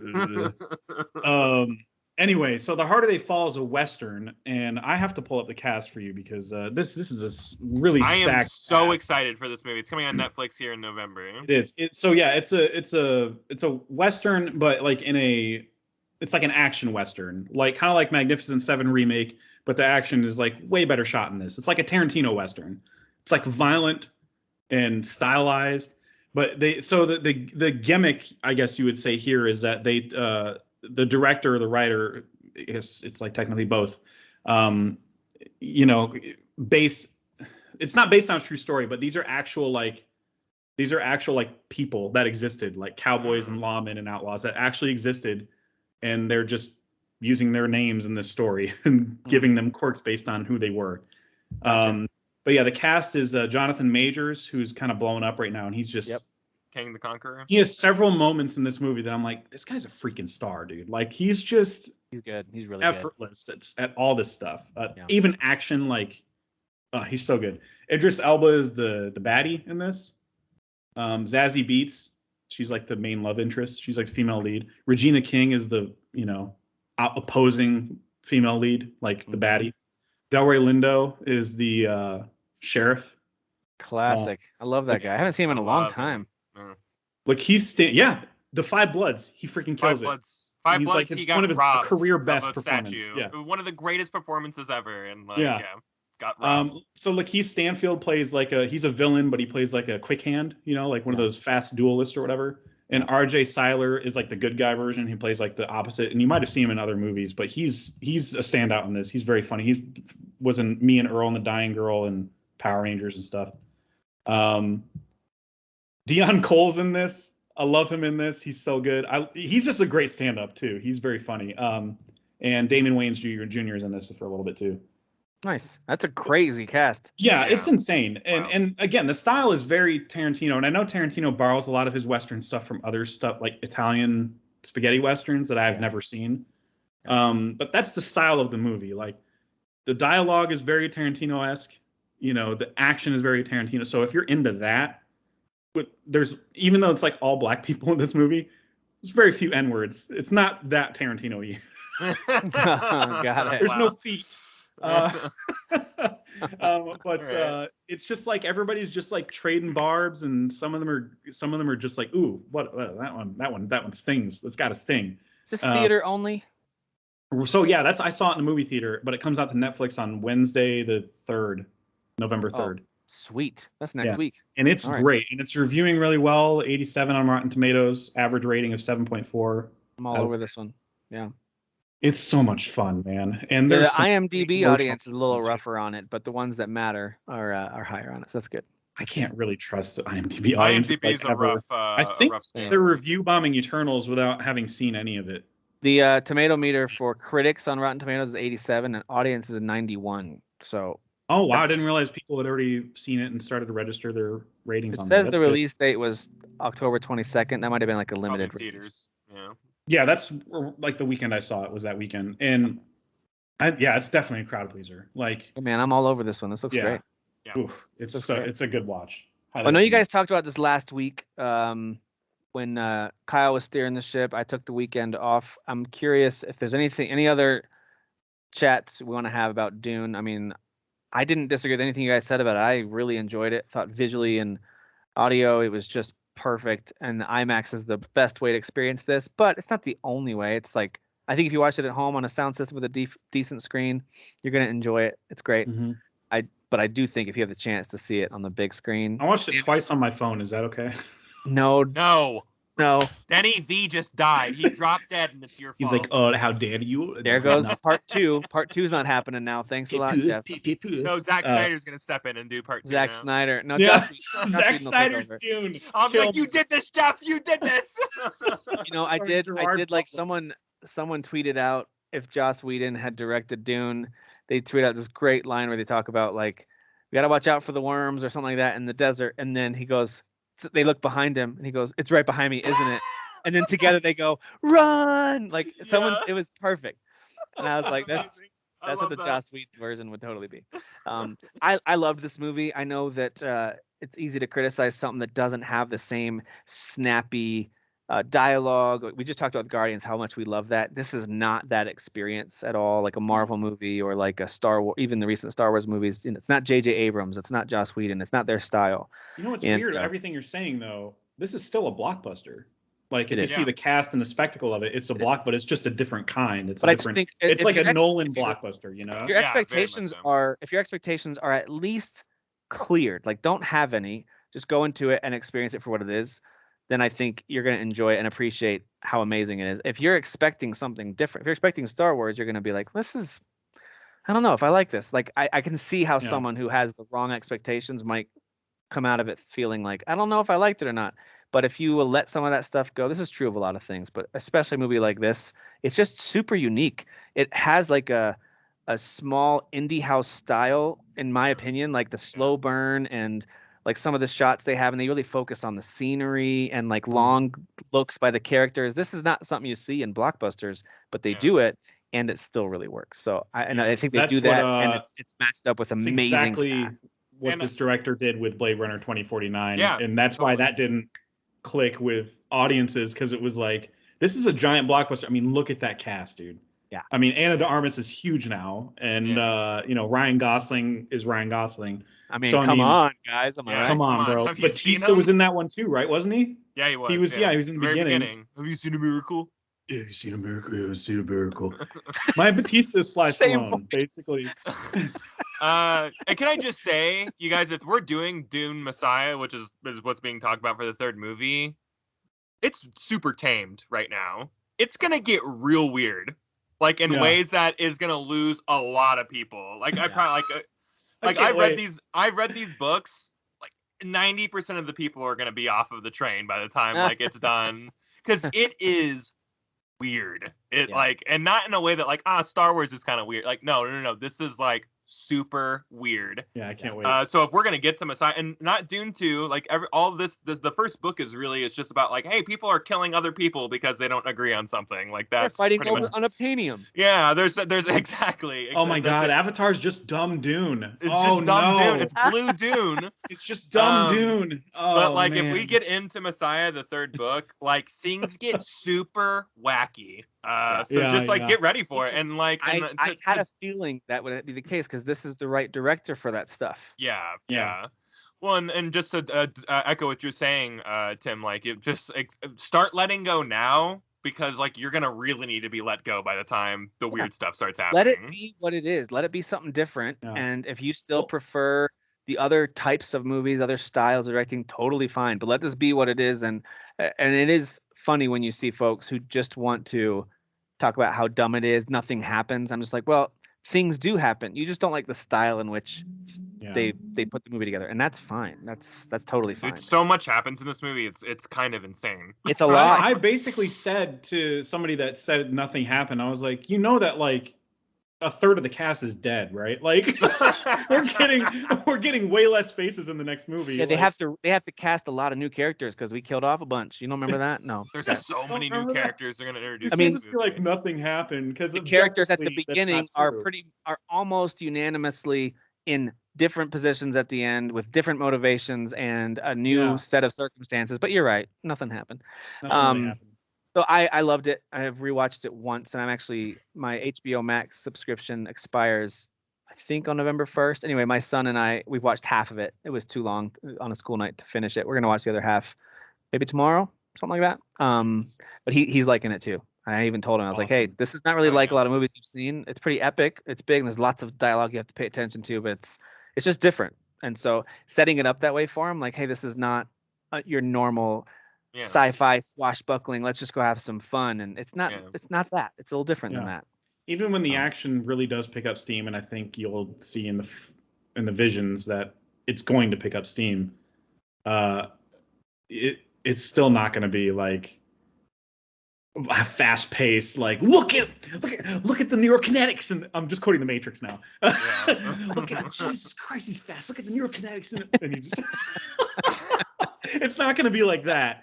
But it is. I mean, it's going to be cool, but it's still like the build up to it and stuff. I mean, it's a Denis Villeneuve movie, and if you go into Sicario or anything, he doesn't do the same thing that other action directors do ever. Dude, Sicario is so good and delivers on the action too, especially that final dinner scene was unbelievable. Oh my god, dude! The scene at the border is the one that always like tightens. The border scene. Like, oh yeah, my beehole is real clenched during that scene. But dude, just watching him back in the car as he makes his way through that compound to get to the dinner was one of the most amazing. It was so amazing. Yeah, he's one of the best directors working right now. And the fact that people are like, I don't know, man, this movie, it's just like, no matter what you say, this movie is directed the hell out of, because Denny V doesn't just like show up and just be like, yo, just shoot it. Also, they have such a hands-on guy, and everything's so meticulous in a way that, like, just like Blade Runner, everyone was always like, let's just do a couple takes, have some fun with it, go for it. Yeah. Well, everyone always called it like Blade Runner is just concept art the movie, and it's like, well, what's wrong with that? Like, because that's what it looks like. It looks like the concept art. And I would say this movie, I bet the storyboards and what we got in the final end, I bet there's not a lot of differences. You can really tell that like he had a vision and he completely executed it on the way that he exactly wanted it. And that's what he does with every single one of his movies. I'm just going to shout out his other movies in case people don't understand the track record of this guy, but like Prisoners and Enemy and Arrival. All those are great. I mean, dude just knocks it out of the park every single time. There's one about his school shooting, and it's so. I mean, I'm gonna give a serious trigger warning because it's pretty heavy. Like you'll have to probably stop it halfway through the movie and go, oof. But it's incredibly well shot. It's called Polytechnic, and it's about like this shooting. I've heard of that. I never saw it though. In a French a foreign college film, or right? whatever. Yeah, it's What? like it's in French, isn't it? It Like, is in French, yeah. And it's like about this shooter that like targeted only women, and so like there's a lot of really tough scenes, like Schindler's List tough scenes. You know what I mean? Yeah. And so I mean, if you got a queasy stomach when it comes to like real life horrors that replay out on screen, I'm serious. Like it's pretty Hard rough. pass on the topic and the language. Yeah. But I will say, but it's just he's just got a way with the camera that's just like it just won't release me. It just can't. I remember watching Arrival, and captivating. I knew, hey, this is not Independence Day, so just Yeah. go with this. This is some unique take on life outside of Earth connecting with us. Let's just see what he does. And I really enjoyed it, and a lot of people didn't. And I you could love say the same. Arrival. You could say the same thing. Nothing happened. You're right. Will Smith didn't punch an alien and say "Welcome to Earth." Welcome that to didn't Earth. happen. Oh yeah. That didn't happen. But this isn't that movie. Like I love that, and I love this, and they're very, very different. So Arrival. What the coolest thing about Arrival is like how I feel like that movie's always going to be relevant. You could have showed that in the 1400s; it still would have been relevant. It's the most important movie about communication and language that we have on document. Their whole debate about tool versus weapon is like everything about our language barriers. Like it's just. So if you guys can't tell, Dune has that same vibe. It's a really thoughtful approach. Just a kind of a unique angle to take on, you could be like, well, this is just like Star Wars because these pieces, well, first of all, the books were written before Star Wars, so take it easy. If anything, Star Wars is borrowing from Dune for sure. Exactly. Yeah. And Exactly. George Lucas has never been like, no, he's been like, yeah, I love Dune. So like it's documented that these are stolen, not stolen, but like inspired ideas from Dune. Yeah.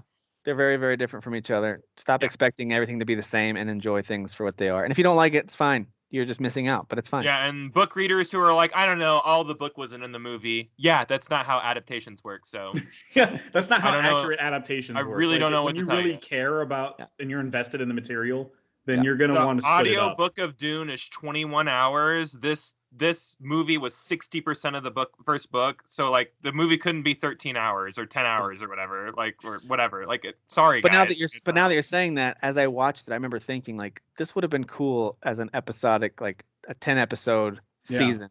We are getting a miniseries Benny Gesserit series. So, but I was as I was watching the different characters and relationships and the things that I know, I know they're probably going to fill a lot of blanks in for us. I get it. Or maybe I think WB and I feel like we're very lucky in this sense because a lot of movie studios will just kind of cancel things without notice for no reason. Yeah. And developers will do that too. I mean, not developers, but publishers will do that too to developers and stuff. But like WB is pretty set on making a franchise out of this. Denis Villeneuve is set on making a franchise out of it. He wants to do a trilogy.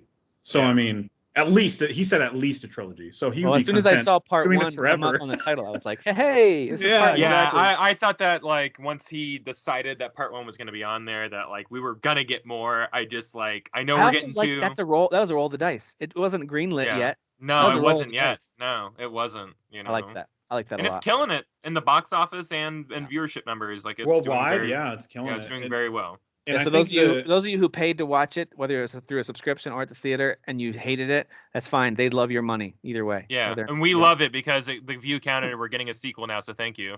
So appreciate your support, even though you didn't want to give it, you did. You'll give Zack Snyder's Justice League a watch, and it's like 4.5 hours. But that's right. Dune is like, oh, I can't bear slowness. If only it were in slow mo. Didn't Dune break some record from that? Justice League, didn't it break the record? It slaughtered the Justice League in terms of viewership numbers. And that makes Kyle so happy because he loves Zack Snyder. Yeah, it was the best That news. fan base cried and cried and cried and got what they wanted, and they still couldn't make it crack like the top 3 most viewed movies. No. HBO Max this year. You know why? Because no one cares, and like I think Godzilla and you Kong fans are very like few. You're a few. You're a number of few. So it's just basically enjoy your small fan base. It's placating Twitter, and that's it. Like this is what Twitter looks like now. Kyle has strong thoughts, and I love it. Oh yeah, I'm with him on this 100%. He's more violent about it sometimes and aggressive about it. But I am, yeah. I actually punched a DC I think that's why it stands out. It's because it gets Kyle sitting up straight. We're like, oh, what's about to happen? All right, let's go through some headlines here as we close things out. I say that because there's a lot of headlines. We're not closing things out anytime soon. Steam sales that are happening for us this year. There's actually one right now. By the time you listen, I think you might have the rest of today to get this one. And then there's a Halloween sale that's going on right now. There's a few good deals in there that are worth taking a look if you want. By the way, there's one of the highest rated games of the year called Opus, and I forget the little subtitle on it. But if you look up Opus on Steam, it's one of the highest rated games on PC from this year. It's an adventure game, kind of anime style, very story based. It's got. Well, then I'm not gonna get it. Gotcha. All the reviews. It's at $15 right now on sale. Wow. I said anime and you were out. I saw his eyes go back into the back of his head. It's less like Dragon Ball Z anime and more like remember that game Haven? It's more in that vein. I did like the art style Haven actually. Yeah. But it's side scrolling anyway. Go check it out if you're interested in that. Then they also have an autumn sale coming up over Thanksgiving week, November 24th through 30th, and then their winter sale would be December 22nd through January 5th. So a lot of gifting us with a lot of stuff. Yeah. Good sales on the old Steam there. Konami is publishing a new game. It's this really stylish game called Cygni. It's Cygni. I think the style of this looks really cool. It's called Cygni All Guns Blazing. Here's the description that they gave. It's a visually impressive, they said it themselves, twin stick vertical shooter from a Scottish studio called Keelworks. Their founders have a background in film and animation. We just saw with Kena that can work really well. So we'll see. That works for these guys. You take control of one of the last pilots of the colony that's nearly destroyed, and basically you're fighting back. So it's a shoot 'em up game. So give that one a look. Konami's still doing stuff. Was really the story there? Yeah, Konami's still doing stuff. Good for them. I don't know. They can't. No one's coming to their places where the Plinko machines are, so they have to do something. Yeah, right. Like, boy, yeah, we quit the video game industry at the wrong time. They were like, man, what did we just back out of? Things you can do at home. Great. Warner Brothers games. This is so funny. Speaking of Warner Brothers, you just brought them up, Jeff. They apparently there's some kind of Smash Brothers style fighter that's in the works. I don't know if it's true or not. This is a rumor. But there's a lot of details out about this. There's some apparently, some screenshots that people have taken of the character select screen. It looks very interesting. They think right now it's codenamed Multiversus. I get what they're doing there. So the idea is it's featuring characters from various IPs in the Warner Brothers catalog. Let me read off some of the characters that so far have been reported. Remember, these people are going to be beating each other up. So when he lists these off, just keep that in mind. This is okay. Shaggy from Scooby-Doo, Gandalf. I could just stop with those two right there. No, that's it. Yeah, it's not. just release the game now with those two, and that's it. Shaggy versus Gandalf. Who will win? Actually, I don't want a versus game for this. I want a linear action adventure with these. Yeah, I actually want a story. This fighting game better have a comprehensive story like Mortal Kombat. Shaggy and Gandalf. Like, hey, Gandalf. Zoinks. Anyway, so my impressions are just on point today. Tom and Jerry, Batman, Harley Quinn, Superman, Wonder Woman, Rick and Morty, Bugs Bunny, Fred Flintstone, Mad Max, Johnny Bravo, Steven Universe, Adventure Time, and more. I hope Deckard makes it from Blade Runner. Why not? And is he a replicant or is he not? You know who else needs to be in there is Duncan Idaho needs to be in there. Yeah, I hope Maria from West Side Story is in this. Duncan Idaho better be in there. Duncan Idaho. And by the way, one of my favorite tweets about Duncan Idaho was, did they call him that because Bob Nebraska was already taken? I thought that was pretty funny. Someone said Duncan Idaho and Hannah Montana have the same energy. Yeah, they do. I hope Dom from Inception is in this. Me too. I hope the Black Messiah from Judas and the Black Messiah is in this. All right, I gotta say. You're looking up WBIPs right now. That's amazing. Godzilla's gonna be in this. All right. Well, Ubisoft had to delay a few things, which is no surprise. They've had to delay a whole bunch of stuff, but Division Heartland, which it's interesting that's being delayed. Apparently, it was quietly targeted as being in their upcoming fiscal year. And they've pushed all of these back to the next fiscal year, which runs from April 2022 through March 2023. So that's what they mean by delay. I know we didn't have a due date for these before, or release date for these before. But anyway, they've been bumped into the next fiscal year. That's Division Heartland, Prince of Persia: Sands of Time remake, Rock Band Plus. Those have all been bumped back. No surprise. My ears are perking up because I did not know anything about a Rock Band Plus. We didn't know. Yeah. Well, they announced that last. Are instruments going to be available again, or are we all just? I mean, they're going to have to be. If they're talking about a new title, then they're going to have to launch everything. So, I think they want it to. I think they want it to be all real instrument related. But anyway, those are all pushed back. Oh, did you mean Rocksmith maybe? Well, I think they want it to be like Rocksmith. Because Rocksmith, I know, is Ubisoft, isn't it? Yeah, maybe that's what it was. The article that I grabbed, the headline that I grabbed said Rock Band Plus. Maybe it was Rocksmith. What's really funny is I think either the same day or in the same press release or maybe a little later, they had to clarify, we're doing fine, guys. We're doing okay. Yeah. Well, I'm sure you are. Okay. Everything's fine. Sounds good. Okay. Speaking of Ubisoft, Assassin's Creed Infinity will not be a free-to-play game. They clarified.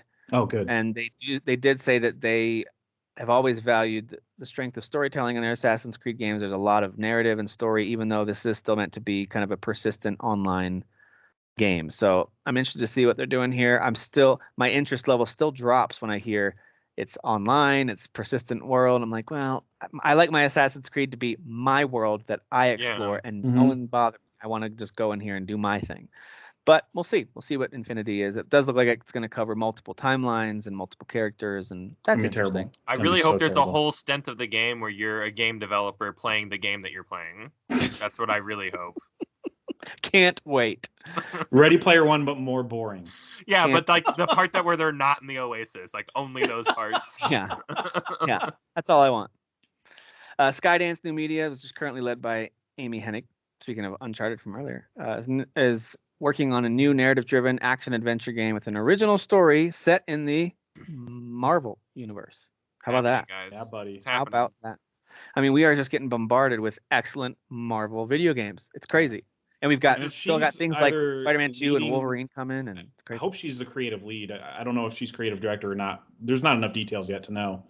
But, I mean, that tells me there's going to be a focus on writing the story. Well, yeah, and this is one of those times where it's like, where we take that philosophy from movies, where it's like, you look at the crew here, look at this name, Amy Hennig. It's going to be quality. It's going to be great. Yeah. You should immediately be excited for it. It's okay to be excited, guys. You don't have to be hesitantly, pessimistic. It's okay. Just be excited. I'm going to assume it's like Cory Barlog over the next God of War game, where he might not be the active director on this one, but he's leading that whole team, really. For sure. So he'll have a heavy hand in that, just like I think Amy will with this. Directors and team heads mean everything. You guys start, people who are listening should start recognizing like who makes what. And just like with a TV show, the showrunner is what it's all about. The showrunner means everything. Mm-hmm. Yeah. But each episode has its own director sometimes. Yeah. Correct. Yeah. Correct. But you might not always notice the difference from director to director. Mm-hmm. But you can tell when the showrunner a chosen style. Yeah. You can tell when a showrunner changes, like shows like The Walking Dead, for example. When the showrunner was changed, that show took a very different direction. Boy, American Gods, didn't it? Really? Oh yeah, American Gods. When I heard when I heard the showrunner left, I go, I'm not coming back.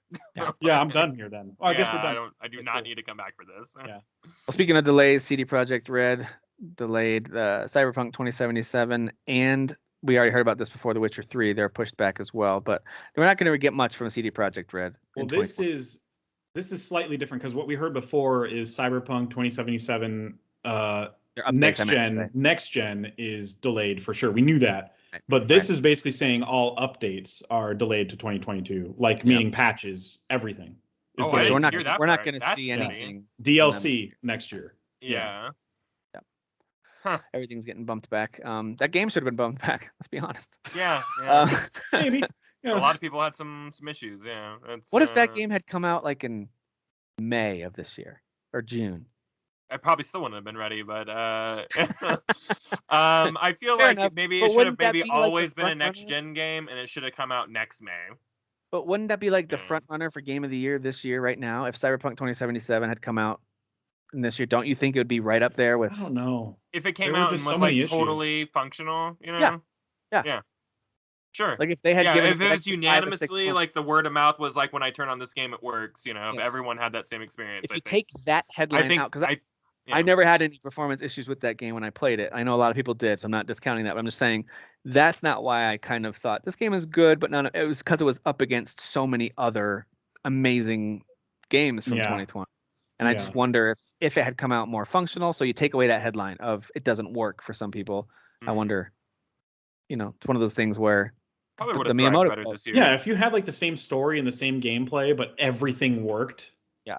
Oh man, that kind of would have been that at least would have been top 5 for me. I mean, I know it was for some people already, but that was like bottom 5 last year for me. It was just last year had 2 heavy hitters that were just like, or 3, I guess. There were 3 heavy hitters last year that were just like abusing everybody else. Yeah, there was definitely that kind of tier 1 and then everybody else, for sure. All right. Well, I don't know much about PUBG. I never got into that game. I know it kind of, along with Fortnite, was. This is a weird acquisition for sure. It was right at the front of, the whole battle royale stuff. I know that PUBG is one of the pioneers in that area, but Krafton has acquired Unknown Worlds, the ones who have developed the Subnautica games. I don't know if this means anything for each console gamer necessarily, or anything outside of. Yeah, these companies are now. I just thought it was interesting. I was like, what does PUBG want with Subnautica? That's really strange. But I mean, I guess whatever. They own a bunch of developers. Maybe they just want the monies. Like, hey, keep doing your thing. We just own you now. Exactly. Kind of like Tencent buys a little bit of everything, and they just make the money. And they make sure you don't say anything too bad about China. Yeah, don't talk bad about China, and then make lots of money. Or the country Taiwan. Wait, I'm sorry. They're not. Oh boy. Oh boy. China's going to be in our comments. There goes our China audience. We had a lot. We don't need more. I'm queuing up my notes apology and tweet. Thank you. In Chinese, please.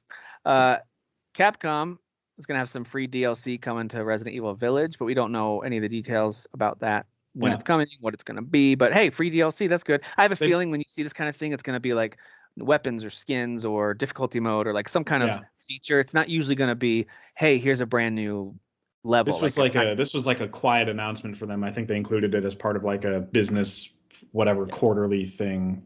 Doesn't strike me as a huge content DLC announcement, but probably won't be. Yeah, that's what we're all hoping, but that's it. And then of course Witcher season 2 trailer is out. They've had some teasers, they've had some really cool behind the scenes stuff. And full trailer. New trailer that's out. So I can't speak to anything that's going on in that trailer, like in terms of like, oh, look at this new character. I can't speak to anything that's going on in that, so I don't know about you. Yeah, it looks great. There's certainly some new characters that they're bringing back, especially from Geralt's past. There's some cool stuff going on there, so I'm very excited. Listen, I don't know if you guys saw that thing that Netflix put out where it was hours watched. Witcher was like in the top 3 or 4 of hours watched on Netflix. Wow. Very popular. Yeah. It was super. I had no idea that it was doing that well. I knew it was well enough to get the sequel season and all that, but so did that trailer hit you well, Kyle? As a Witcher nut, did that hit you? Oh my god, yeah. We saw some really cool monsters, which was a big complaint for a lot of people, even though like the books, like whatever. I'm not gonna get into it, but this is people wanted more monsters, so it's supposed to follow the books. Yes. And these follow the books a little more, but like monster hunting is in the books, but there's more story than there is monster hunting in the books, So I don't know. They are supposed to be adaptations of the books. Yes, not the games. So that's why Jaskier is not called Dandelion and all that stuff. So anyways, it looked really cool. I'm super into it. Ciri kind of getting more closer to how we know her in the games, which is kind of, as she gets older, she gets trained by Yen, but mostly by the other Witchers and everything. I think we're going to see a lot of really cool stuff developing here. And they said they're not doing any time jumping BS in this one. So people who were hung up about that in the first season. Yeah, I remember they said that right after the season. We're never doing that again. We're not doing that again. Yeah. Don't worry, guys. It's going to be linear. Well, that'd be hard to do it again without it being another stupid. It would feel very gimmicky at that point. I think in the first season it worked, and it was kind of like, didn't know it clicked at different times for different people. I think that's what was really it didn't cool really ultimately it doesn't really matter also.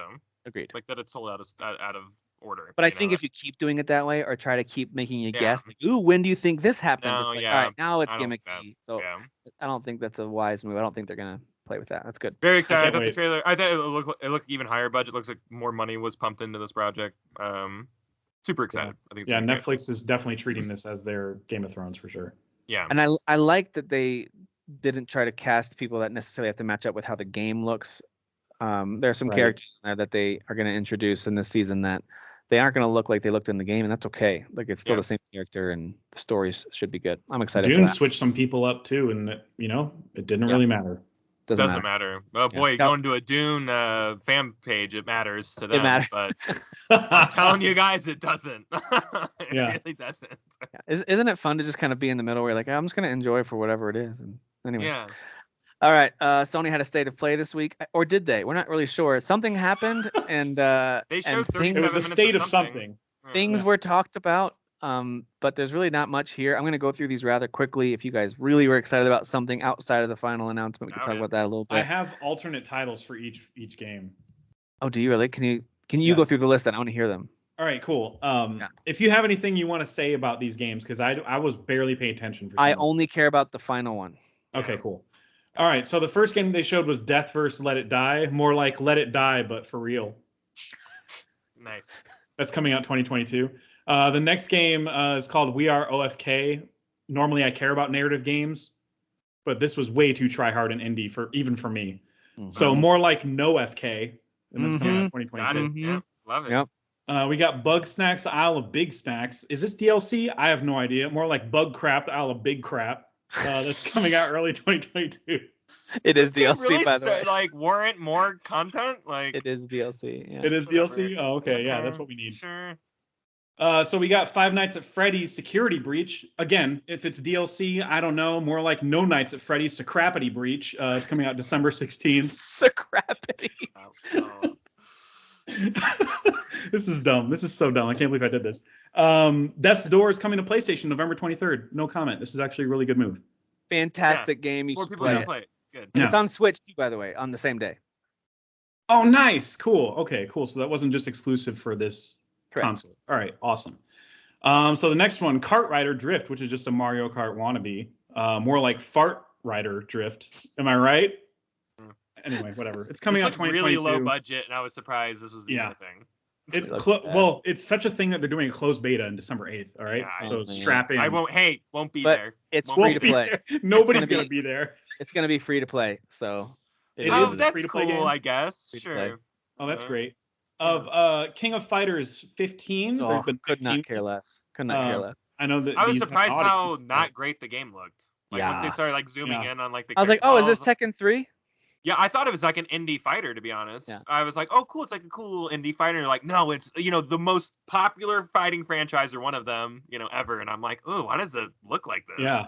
Anyways, whatever. Well, it's such a huge deal. Open beta is in mid third week in November 19th, 22nd. Queen of Fighters is what I call it. Okay, yeah. Nice. These are very Norm Macdonald jokes. It's just RIP. Yeah, no, I love the pause. The pregnant pause really sells it. Yeah. First Class Trouble is basically Among Us, but with people. And it's free to play. And that's free to play. PS Plus will be on there November 2nd for all. Yeah, so not technically free to play, but it will be. Yeah, I'm PS sorry. Plus. People will have an aneurysm about labeling it that way. Thank you. Well, I just want people to think that it's not like the kind of thing where you buy a bunch of multi-transactions. No, it is the free game in November if you have PS Plus. Yeah. This game, I'm glad they're doing that because this game looked unfinished and they're just like, whatever, let's just put it out there. So and it's literally just Among Us, but with like real people, right? Yeah, it is. Yeah, it's a social. What do you call it? Social deception game. Yeah, that's All right. So more like First Ass Trouble. Okay. All right. So the next game. That sounds like something for medication. Yeah. Do you have First for Ass babies? Trouble? First Ass Trouble. Don't wait for your second ass trouble. So Star Ocean, The Divine Force, coming 2022. This should have been a bigger deal than it was for a lot of people, and I think only one person chimed in in the group, at least for us, that was like Star Ocean. Oh my god! But then in the comments they were kind of like, never mind, I saw it. Yeah. That's what I was saying. I was like, anybody who's excited for this is remembering the one good game from like 20 years ago. So. They're like, oh yeah, and it's like, no, there've been games since then, and they've sucked. So, maybe temper your. I like the flying. I thought the flying looked cool. If you're gonna have a big open world, like flying around's kind of interesting. So it looks bad. It does. So more like Star Notion, The Divine Farts. All right. Yeah, there we go. That's the last one because the last game is actually pretty cool. So they showed the gameplay for Little Devil Inside. Yeah. But there is something really angering about this. I mean, didn't it tick you off that we saw nothing for release window, even like not even a window, not even didn't even say 2022. You can just lie and say 2022. I wouldn't give a crap. Yeah, I'm a little surprised it didn't say that. Like unless they're planning some kind of super secret Christmas day drop and they don't want anyone to like. I don't understand why you wouldn't just say that. But maybe it's super far off. It could be like. We actually hit a lot of snags and we've got another year plus of development. We can't say even 2022. I don't know. But I liked the Chunky Slice that they showed us. It was like 4 or 5 minutes trailer. Yeah. I thought it looked so good. Like it looked so pretty. Visually, yes, absolutely, yeah. I love the style. Don't know if the combat's going to be fun. It's hard. Like, you have to play it to see. It looked a little bit kind of slow, and that might be fine. All these things that we I like saw, that you could like impale people and then like leave them on your sword and then throw them at other people. I thought that was pretty cool. I was like, well, all right. So it's like maybe like physics based combat of some sort. In some ways, yeah. Everything kind of looks like a play set that you might have. Yeah, look like mobile blocks or whatever, mega blocks, whatever that. You know what? It actually reminded me a little bit of the old Thomas the Tank Engine show where you had like real trains on a real like mini set, and then they would like read the story in the background. It's just kind of move the trains, and they've upgraded it since then. They animated it, but back in the day, it was like on this place that's kind of looked like that to me in some ways, you know, with some animation on top of it. I don't know. I just thought it looked amazing, really unique. Yeah. Mm-hmm. This was maybe not exactly what I thought it would be, but I knew it would be up my alley just based on the brief glimpses that we've seen of this game so far. And I love when they prove me right like that. Yeah. Like, absolutely. I am the audience for this. Perfect. Yep. Yeah. Yep. I was very impressed by what I saw as well. Same. So that's what they closed the state of play with. It really was. I mean, they said it's going to be third-party partners and third-party games. I just kind of expected something more. The only things that I thought were of note, honestly, were Death's Door's coming, which we knew it was. We just didn't know when, because they did say they're planning on taking it to other consoles. We just didn't know the timeline. And then the Little Devil Inside gameplay was interesting, but because we still have no idea, is this 2023? Like, what is this game's window?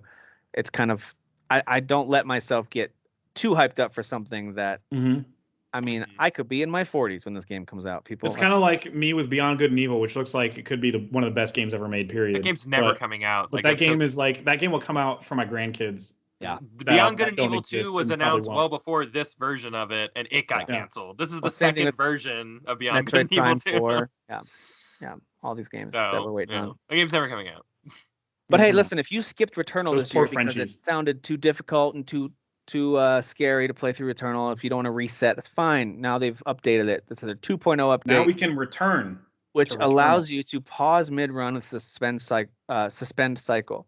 It doesn't allow you to now like jump ahead. Like if you die, you do start over, as far as I know. But so you're not going to like start in the middle of the game, like in the 5th or 6th biome or something. You still have to start at the beginning. But you don't have to now give up if you have to power down. Like I had an issue with that because my PS5 still doesn't do proper rest mode. It's a coin flip if it will properly go into rest mode or if it will give me a big green screen and then shut off, and the next time it turns on, it scolds me for turning it off incorrectly. So my rest mode is still broken on my PS5. So I could never really, like with Returnal, I had to finish a run or just give up on it. So that was annoying. So the fact that you can suspend cycle, kind of have a safe state, essentially, that's good. That's a good improvement.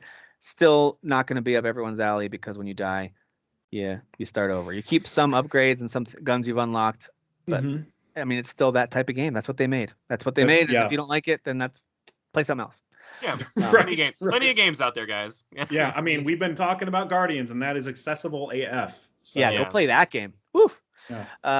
But I will say the shooting, like the combat in Returnal, it's second to none. Like there might be other games on par with it, but it feels amazing. It's very such good game. Combat. Yeah, good shooting. Gran Turismo 7. They showed a video. If you're interested in that game, go watch it. They showed some really cool stuff, but there's over 400 cars in the game. So that was interesting. That's a ton of cars. It's a lot of cars in a game. Even even Vin Diesel's like, how'd they get so many cars? That's a whole lot of families of cars. A lot of family cars. We all thought the word family as soon as you said it. Of course, yeah. That's the meme, man. You gotta go with it. Still with Sony news, they officially formed the PlayStation PC label for its PC games push. This isn't really that big of a surprise, with the recent announcement of God of War coming to PC, and we've got some others that have come to PC, and they've got even more in the cooker. They haven't done a day and date launch with PC in a PlayStation game yet, right? Under this banner. I don't think they will soon. Yeah, so they're still going to want to just do console for. They're not going to Microsoft it. No, their hardware is still very important to them. Yeah, so they still want to be number one in sales in terms of console exclusives. So they're going to leave it there. They're not going to Microsoft it and do PC same day. If I had to guess, I can't say I blame them for if they. If I had to guess, I'm assuming they're never do waiting it. for that line graph to hit a certain degradation point of sales. Like, all right, now we can move it over to PC because our console sales we've hit what we wanted to hit or whatever, or they've fallen to where they need to fall, and now look at how long God of War took compared to like Death Stranding. Yeah.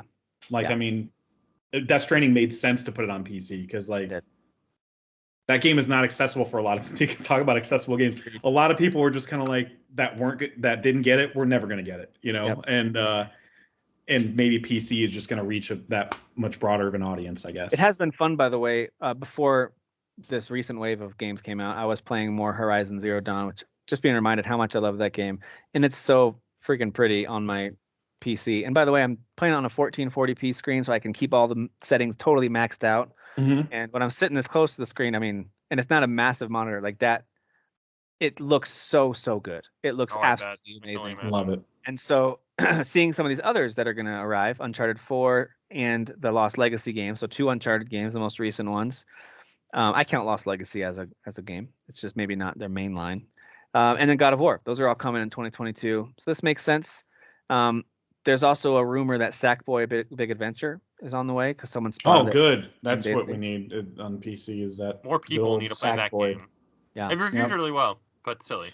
It did, but yeah, it's just come on, guys. Astro's Playroom is looks as good as that. That's I don't know. Astro's Playroom is so cool. What a cool game. It really is, but it's just one of the greatest built-in I'm not games gonna that put come that with in a your game of the console year ever. list or anything. Come on, guys. Like, what are we doing? Some people did. Look at some of the lists from last year. We got some ponies. It's surprising how often that game popped up in people's top 10. Yep. Oh, that's really okay. I should have guessed. All right. This is like a cool little museum demo. What are you doing? It's the best 3D platformer since Mario 64. What are you talking about? Chill out. Yeah. What are you smoking right now? Yeah. Sony's farts, basically, is what they're smoking. We do know that Sony's president did say earlier this year they're planning on bringing a whole slate of games to PC. I think this is what he's talking about, and they're starting to ramp up this stuff, and now they got PlayStation PC as an official label that you'll start seeing. So it's cool. Good for them. And speaking of PlayStation stuff, November's PlayStation Plus games are going to include Knockout City, First Class Trouble, which you talked. Did we just talk about First Class Trouble? Yeah. That was in the state of play. Okay, yeah. Knockout City, First Class Trouble, and Kingdoms of Amalur: Re-Reckoning. Dang it! I bought that game. Yeah, Dang it! Did you really? Yes, I bought it on Xbox. Great I have access to it. Though. It's great. I played like 3 hours of it when I could. It's fantastic. I think it's so amazing, and what a poor thing to happen to that poor studio. So yeah, agreed. But it's cool that we'll say Knockout City reviewed super well, and I don't think any of us have played it yet, and that seems like it would be a quality multiplayer experience. Yep. So just gonna throw that out there for maybe like one night. I was gonna say maybe I'll play it once. Sure. Yeah, I'll give that one a try. I just don't want to spend any money on it, but now's that's the thing. Yeah, I didn't want to buy it either. And then they're also going to include some PlayStation VR titles because it's the 5th birthday of PSVR. And so that's going to be Walking Dead, Saints and Sinners. And that game's actually considered one of the best VR games out. That's what I've heard. Yeah. That's what I've heard. I own it and I've never played it. So. I've got my VR stuff all packed away on my PS4. But maybe I'll try it out. I have it on the Oculus, and I just hear it's amazing, and I haven't turned it on yet. Yeah. The Persistence, and then Until You Fall. I don't know. Those are VR games that are also going to be available. I think I'm familiar with Until You Fall. It's another one that people really like. So it's a pretty good grab bag of VR games if you never played those. Well, guys, there's great news on Nintendo. Finally getting Lara Croft on a Nintendo Switch. Get excited. Wait, this is not the recent ones. This is Guardian of Light and Temple of Osiris. Sorry, it's not the new ones. Not the good ones. Basically the mobile games. Okay. Listen, I played Guardian of Light and thought that was a fine game. It was fun as a little it's like adventure. 4-player, like Diablo. Well, Temple of Osiris is the multiplayer one. Okay. Guardian of Light, I think, might be 2-player, but it's not really that multiplayer focused. I got you. The Temple of Osiris was, and yeah, if you've got some couch co-op buddies, that's a great. Anyway, it's just funny that it's like here comes Lara Croft finally hitting the Switch, and it's Crystal Dynamics developed these games, by the way.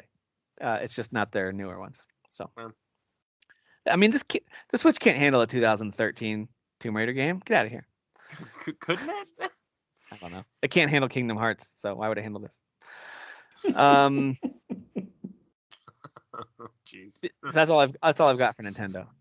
So. Oh man, slow news. Well, they did close some facilities in the U.S. and they're migrating elsewhere. That's the only other news bit I saw somewhere, and I was like, that's not important. That's not going to interrupt operations, so who gives a crap? Yeah. They're still not going to have Metroid Prime 4 out within our lifetimes, so none of that matters. No.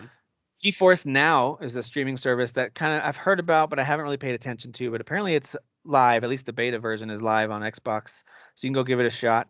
But keep in mind, you can't cheat the system and now play Death Stranding on your Xbox. A lot of people immediately tried that kind of thing. They're like, "Ooh, can I play a PlayStation console exclusive on my Xbox now?" No, PlayStation, Sony and Nvidia, of course, worked out a deal with that where you're not going to stream a previous console exclusive on our rival's console. It's not going to happen. So they blocked some of that stuff. But I haven't tried it. I have no idea if it works. It just goes through the Microsoft Edge browser. I'm still a cloud gaming skeptic, mainly just because the performance is never great for me. Especially the Edge browser. You got to be kidding me. Yeah, who uses Edge? We don't even use. Some of our websites we use Internet Explorer still. Like, I know that's dead. Microsoft looked at Internet Explorer and said, "You're dead to me." Like years ago, or like they haven't supported it since like 2016. They haven't supported it at all. So like, I don't know. It's just Edge is just like.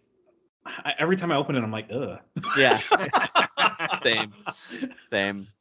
So, but anyway, I assume that's the same thing for any other games that would normally be available through that service. You can't play PlayStation game on your Xbox that way. Sorry, but you can play Microsoft games on your PlayStation, like Deathloop. That's possible. Because Microsoft owns it. Which, by the way, they could have really put Microsoft real big across Deathloop. I kind of thought they might do that when you fire it up on your PS5 and you just see Microsoft everywhere, like in the. Oh, I think that would have been so amazing. I did too. I thought that'd be hilarious if you like. What a flex! Like across the title screen, like brought to you by Microsoft, like with a little wink emoji or something. But no, they didn't do that. They're classier than that. Phil Spencer is too nice to pull a move like that. There's a rumor right now that the studio behind the Banner Saga is working on an Xbox exclusive, and right now it's called Project Belfry is the code name for it. But it's described as a 2D side-scrolling action game, and it's gonna have that same art style, that kind of hand-painted Banner Saga. Banner style's cool. Yeah. Art style. So there you go. Well, nice Xbox exclusive, possibly. Hopefully, it's better than Song of Iron because that didn't turn out to be as great. No. And lastly, games with gold for November. It's going to be Moving Out. Buckle up, guys. This is a great note to end on. Is this the Moving Out simulator? Like you pack boxes? No, that's not it, is it? Yes. Moving Out's isn't that the Overcooked guys? Hang on. Is it? It is a moving simulator. Yeah, I thought it was like you take boxes, like move into a truck, and then you unload it. Well, it is, but it's like over. Is it Overcooked? It's like that party game where you're kind of trying to go fast and you're. Yeah, right. But there is actually. I thought you were talking about there's a game where you literally are unpacking boxes. It's like a simulator game. Oh no! That's like where you're like setting up a room or I know that what you're talking. Yeah. Oh, that exists too. It's coming out this fall, and I gotta tell you, I saw it and I was like, who wants to play this? Where's the add to wish list button here? Like that looks stupid. And that's how I feel about Gas Station Simulator. Like I'm like, that's the dumbest thing ever. I hope it comes to PlayStation at some point. Like, how do I buy this? Yeah. All right, so Moving Out, Kingdom 2 Crowns, Rocket Knight, Lego Batman 2, DC Superheroes. Oh, and so Jeff wants us to know that it's very exciting. So exciting. So exciting, guys. I mean, Lego Batman 2 DC Superhero. I've definitely played the game. I love the Lego games. I'm a sucker for those. It's really fun, but I mean, they're like all the others. So what do you want? But that does it for us for this week. Obviously, mostly Guardians talk. I mean, that's all I care about. I'm gonna finish that game up this weekend. We will definitely be done by the next time we record for sure. This might be, no guarantees because there's a lot of other stuff to play. But this might be the kind of game that makes me play it through a second time, just because I enjoy it so much. Like I feel like I'm wrapping up a movie that just I fell in love with, and I want to rewatch it right away. It's got that. I've been mad at that was me with Spider-Man too. Like I played Miles Morales 3 times because of that. You'll Yeah, make a it just decision and it'll say like yada yada's mad at you for this or whatever, and these things come back to like bite you in a big way. They can change entire mission objectives. Well, at and the beginning missions. of this game, you make a decision which thing to hide in the ship, and I want to hide the other thing this time. Yeah, See what same happens. here. Yeah. Oh man, yeah, that I really benefited from that option later on in the game though. So did I. Yeah, I Yeah. think I did too. Oh, we all made the right choice. Okay, cool. Probably. Well, I mean, you'd be a monster not to pick that the first time, but maybe the second time Yeah. you pick a different one. Yeah, sure. Anyway, all right. Well, that does it for us this week. Thank you guys for being here. Dan and Derek, be safe, whatever you're doing. Derek, more so. We don't know what you're doing. I mean, and who you're doing it with. So be careful out there. Yeah. Just yeah. Just yeah. All right. See ya. Wieners and